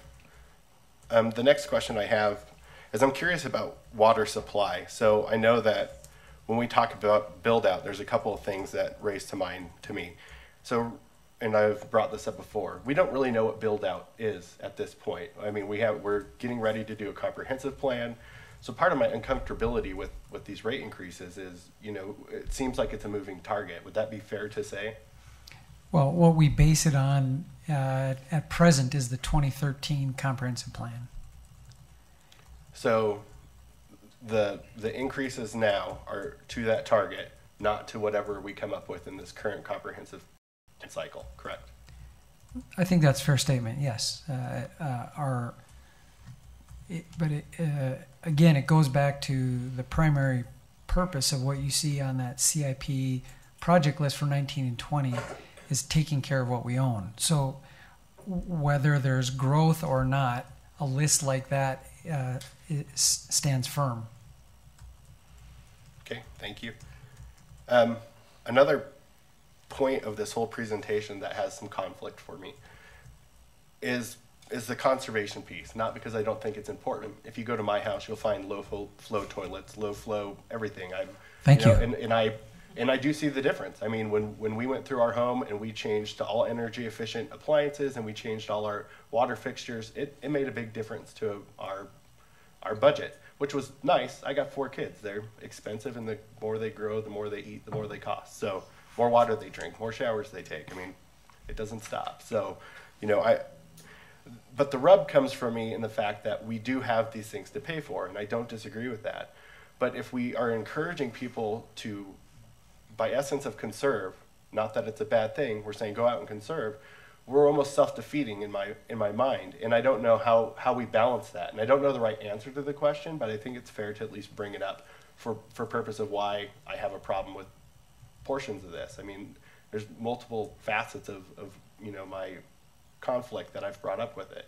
And I think that's one of them, and I don't know if you have anything to make me feel more comfortable with it, but I mean, if everybody went out and did what we're asking them to do, just like we saw in years of high rain, we're not selling as much water, meaning we're not making as much money for the utility, meaning we're not paying for these things. So, you know, for example, what if happens if 50% of the city does what you ask them to do, and then we have a rainy season? What's that going to do to the budget? So to speak to that last point first, if we do have a rainy season, we have a rate stabilization reserve that covers the needs for the utility on that side of things.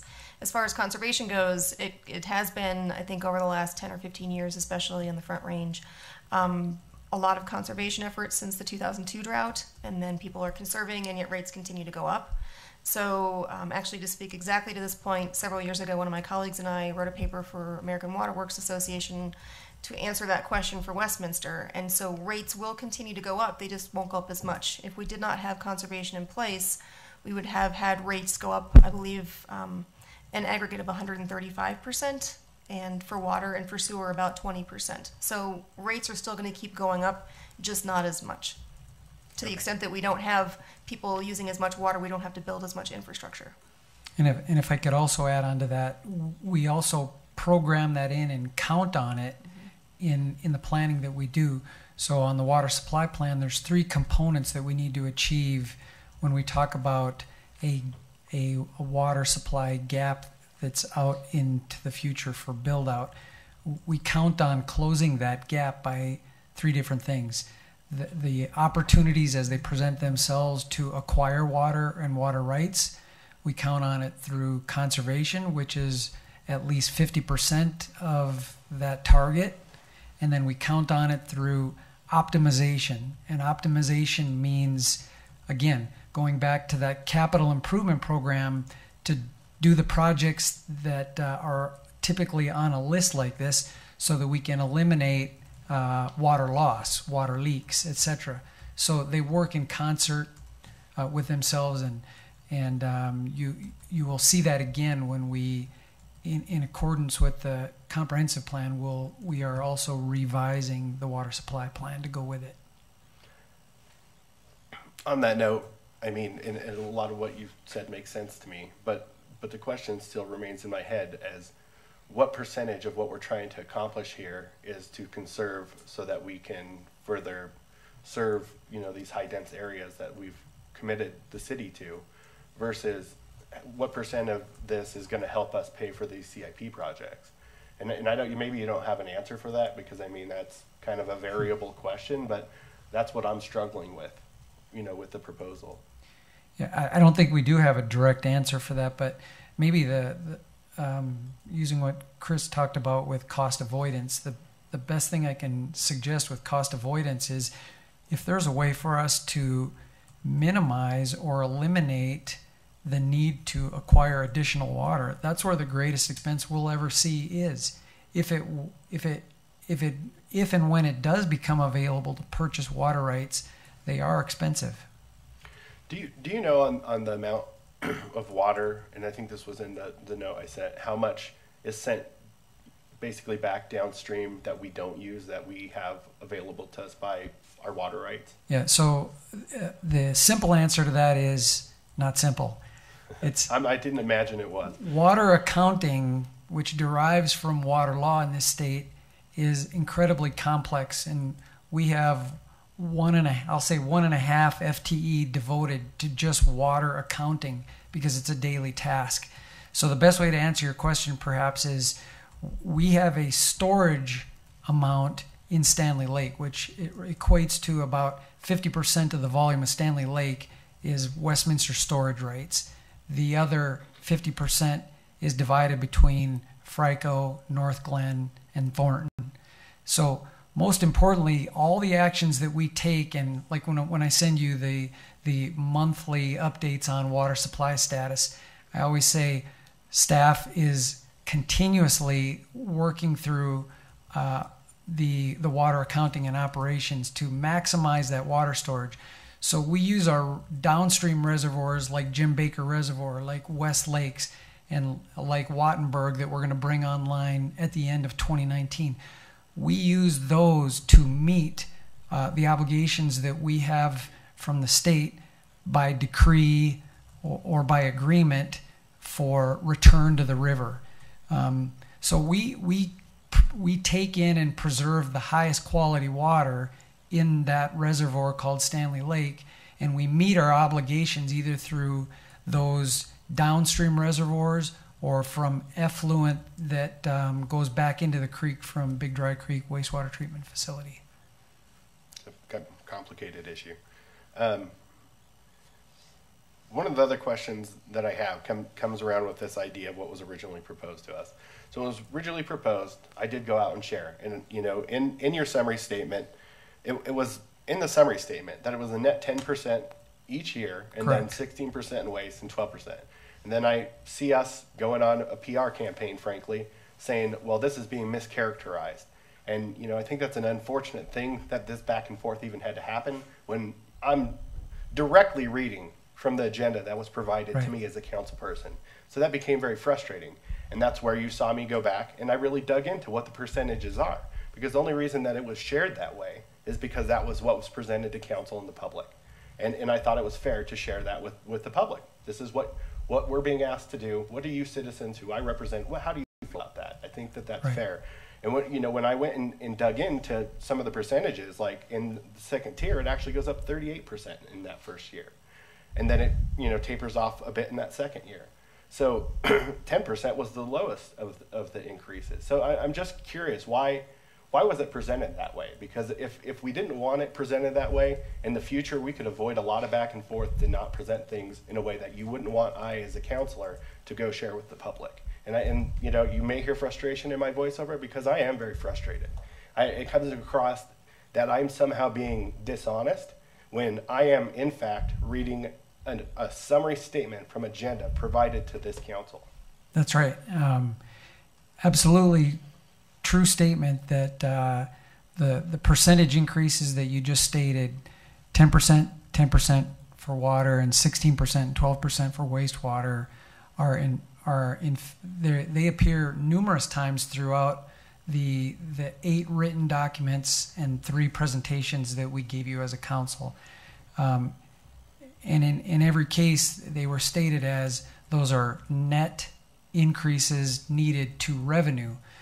The reason we chose in this presentation and in other other materials for our customers, there is probably no single customer that will see exactly a 10%.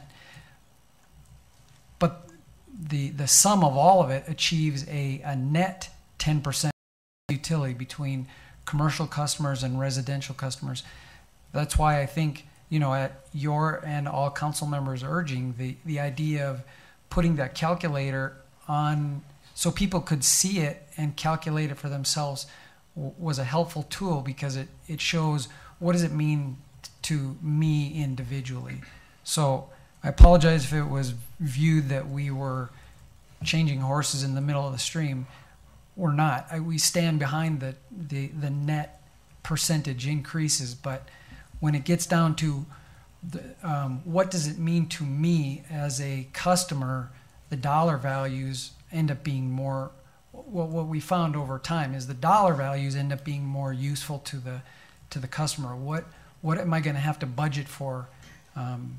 Because I can't give them a straight, it's X% for you. Well, I appreciate that, and I applaud the effort there. I actually had somebody come up with a spreadsheet. You guys beat me to it. Mine would have been more one-to-one, and I will point out when I ask this question, how you average it. It is an average, so I mean, it's not exact, and I think the place where it's going to hurt residents the most, and you did allude to it, are those summer months. So, I think the part of the agenda as I dug into it more that was more useful is the actual rates, because that shows people, truly what you're going to pay if you calculate summer month.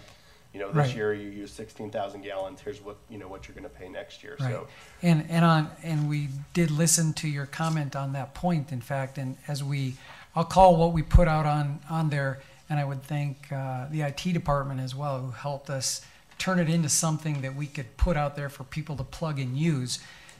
But it's a first edition version of that calculator. I think there are ways we could enhance that so it could give you even to a month-to-month look based on your use. That if it came out $11 a month, does that really mean $16 a month in July and $4 a month in January? I think that's a good suggestion. Well, I appreciate that. Well, I have just a couple more questions. One, and I've asked this before, but I'm going to ask again since we're having this meeting to let people really know how this all works. So per Tabor, we're allowed to take 10% from the general fund, and I know I'm the only one who seems to have an appetite to even look at that. But that is correct. I'm not misstating anything by saying that. Yes, that's correct. I think. Do we know what that number would be for the 19-year budget? It would be about $4 million for the water fund and $2 million for the sewer fund. So $6 million total. So I think one of the things that I've consistently said, and that's fine if my colleagues don't agree with me, but my intent in going into this discussion wasn't to not pay for things we need to pay for, because it is very important that we take care of that infrastructure. I don't disagree. The question for me was how we pay for it. And could we even try to offset it as a city? When we have our city manager out touting at meetings that we've made more tax revenue in the last couple of years than we have in I don't know how long. It's very hard for me to justify saying that it is untouchable money, even though I understand we have needs. But when the number one need is water, police, fire, streets, and snow, I have to imagine that there's money in there. And I've been actively seeking, actively asking, and I know there's a lot of questions that will come back to me before the budget retreat. But I think that it's important that the public understand why I'm taking a stand on this and really my disagreement with it. And it has nothing to do with the mission you stated. I think it's the right mission, and I applaud you for it. And I really admire you and the staff that you have working for you. I think you do great work. We're lucky to have you. But that doesn't mean that we're always going to agree and that there isn't necessarily a different path forward. So those are my questions. I thank you for the presentation. Mr. Andrews. Thank you, Mr. Mayor. I just wanted to add 2 points of clarification on Councilor DeMott's second last point. Really emphasize that through some questions that we received from Councilor DeMott and other councilors, and also a lot of questions from the public and on social media, we realized that a percentage, a net percentage across the utility was really not very meaningful to our citizens. And so what we really did with a lot of work from the Public Works and Utilities staff was retool our material to give people more relevant information. And certainly at our last opportunity for public input, we did hear a lot of citizens speak about how they were having a hard time understanding how it impacted them, and could we please do something in dollars rather than percentages. And so the shift to percentages was really building on the input we received and the questions that we had from the public. And we have received positive feedback that it is helpful. The calculator is helping people understand the average, and then they can look at their summer and winter months, their own histories, and figure out what their worst case scenarios might be. So I just wanted to clarify that we hope that was a value add based on the input that we had received.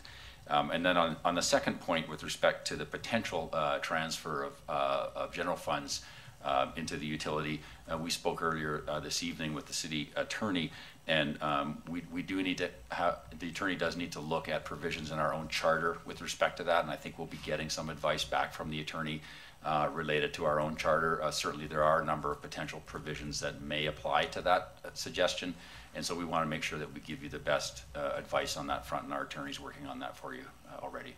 I appreciate that feedback, and I especially appreciate the fact that you're doing things to make it easier for residents. I think the ability for them to budget ahead means a great deal to them. Ms. Seitz. Thank you, Mr. Mayor. I'll be really brief since I've already had an opportunity to ask questions, but I want to say thank you to Councilor DeMont. He did actually create 2 questions for me. The first is in regards to enterprise zones. It's my understanding that an enterprise zone, and please correct me if I'm wrong, can't charge more than the cost of a service. There's like a small amount for maybe a fee for administration, but for the most part it's supposed to be neutral. Is that correct? We charge for the costs of the services we provide. And that's correct. So this reminds me of a point when we've had multiple presentations on this. So when we were first talking about the tiers, one of the questions I asked, I believe, Director Kirschbaum, was, does having this third tier, is this really to push people towards conservation? And if you can remind me, you said, no, this is actually, can you answer that? Because I was incorrect in thinking that. Yeah, I think what your question was at the time is when we gave you the first concept of changing the gallon usage with that lowest tier, your question was along the lines, aren't we forfeiting revenue by actually expanding that? And what I said then, and I think what you see tonight, is I said, wait until you see how all of those recommendations work together to the integrated solution to get us the net percentage value. And at the same time, I think we did 2 things on that inclining block rate.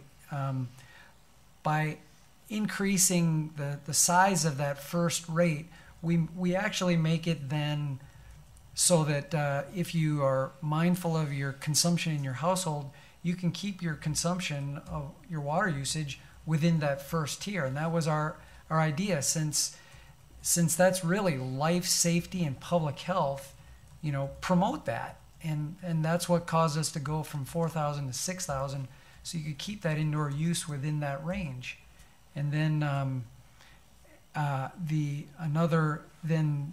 that's why, as Councilor DeMott pointed out, on that inclining block structure, those percentage increases then end up being greater in tier 2 and tier 3.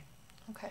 And you find many users that are in tier 3, which is not an insignificant number of our customers.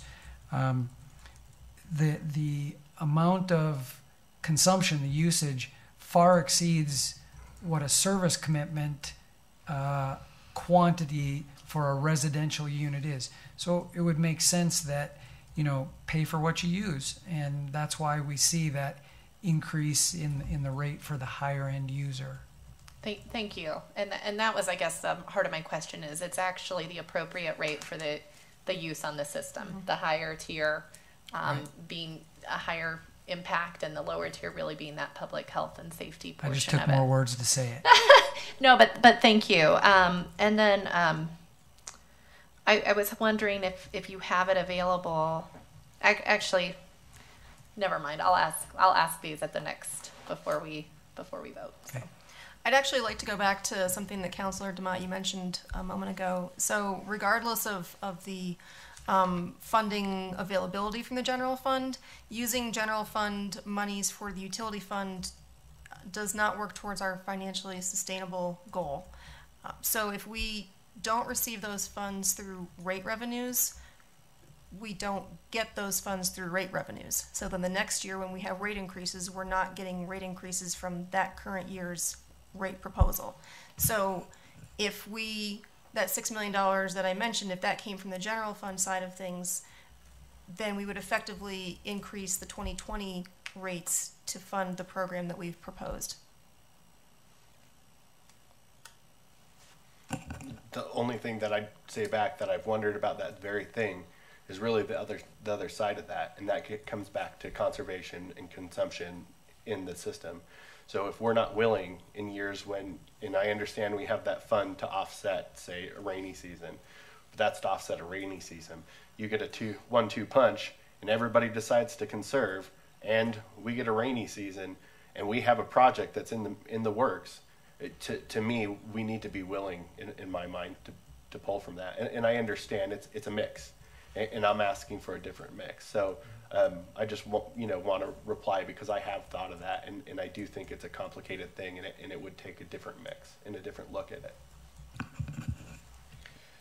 All right, Council, each one of us has had an opportunity to ask questions tonight. This is another item. We'll be back to see us in about 2 weeks, and we'll continue to hear at that time. Based upon where we're at right now, I know we've been sitting here for a while. I'll give you another short break, and then we'll come back and see if we can get through the rest of the agenda. And the first item up will be the citizen communication.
I was trying to get you to move, but you didn't take the hint.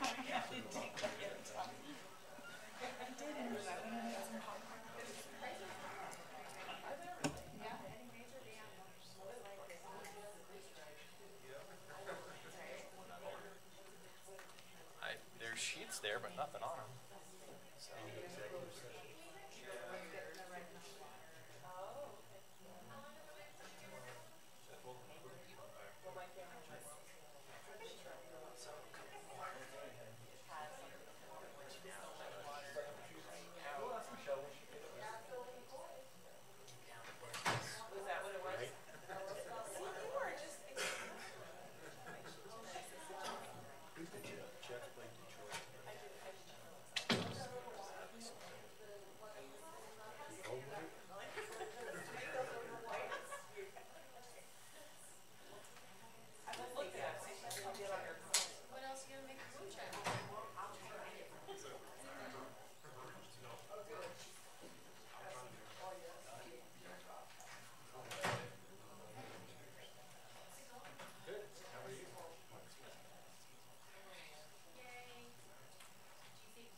Got it.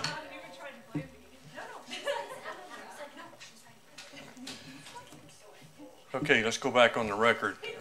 We just checked to see if there was anyone on the sign-up sheet for citizen communication, and we have no one signed up.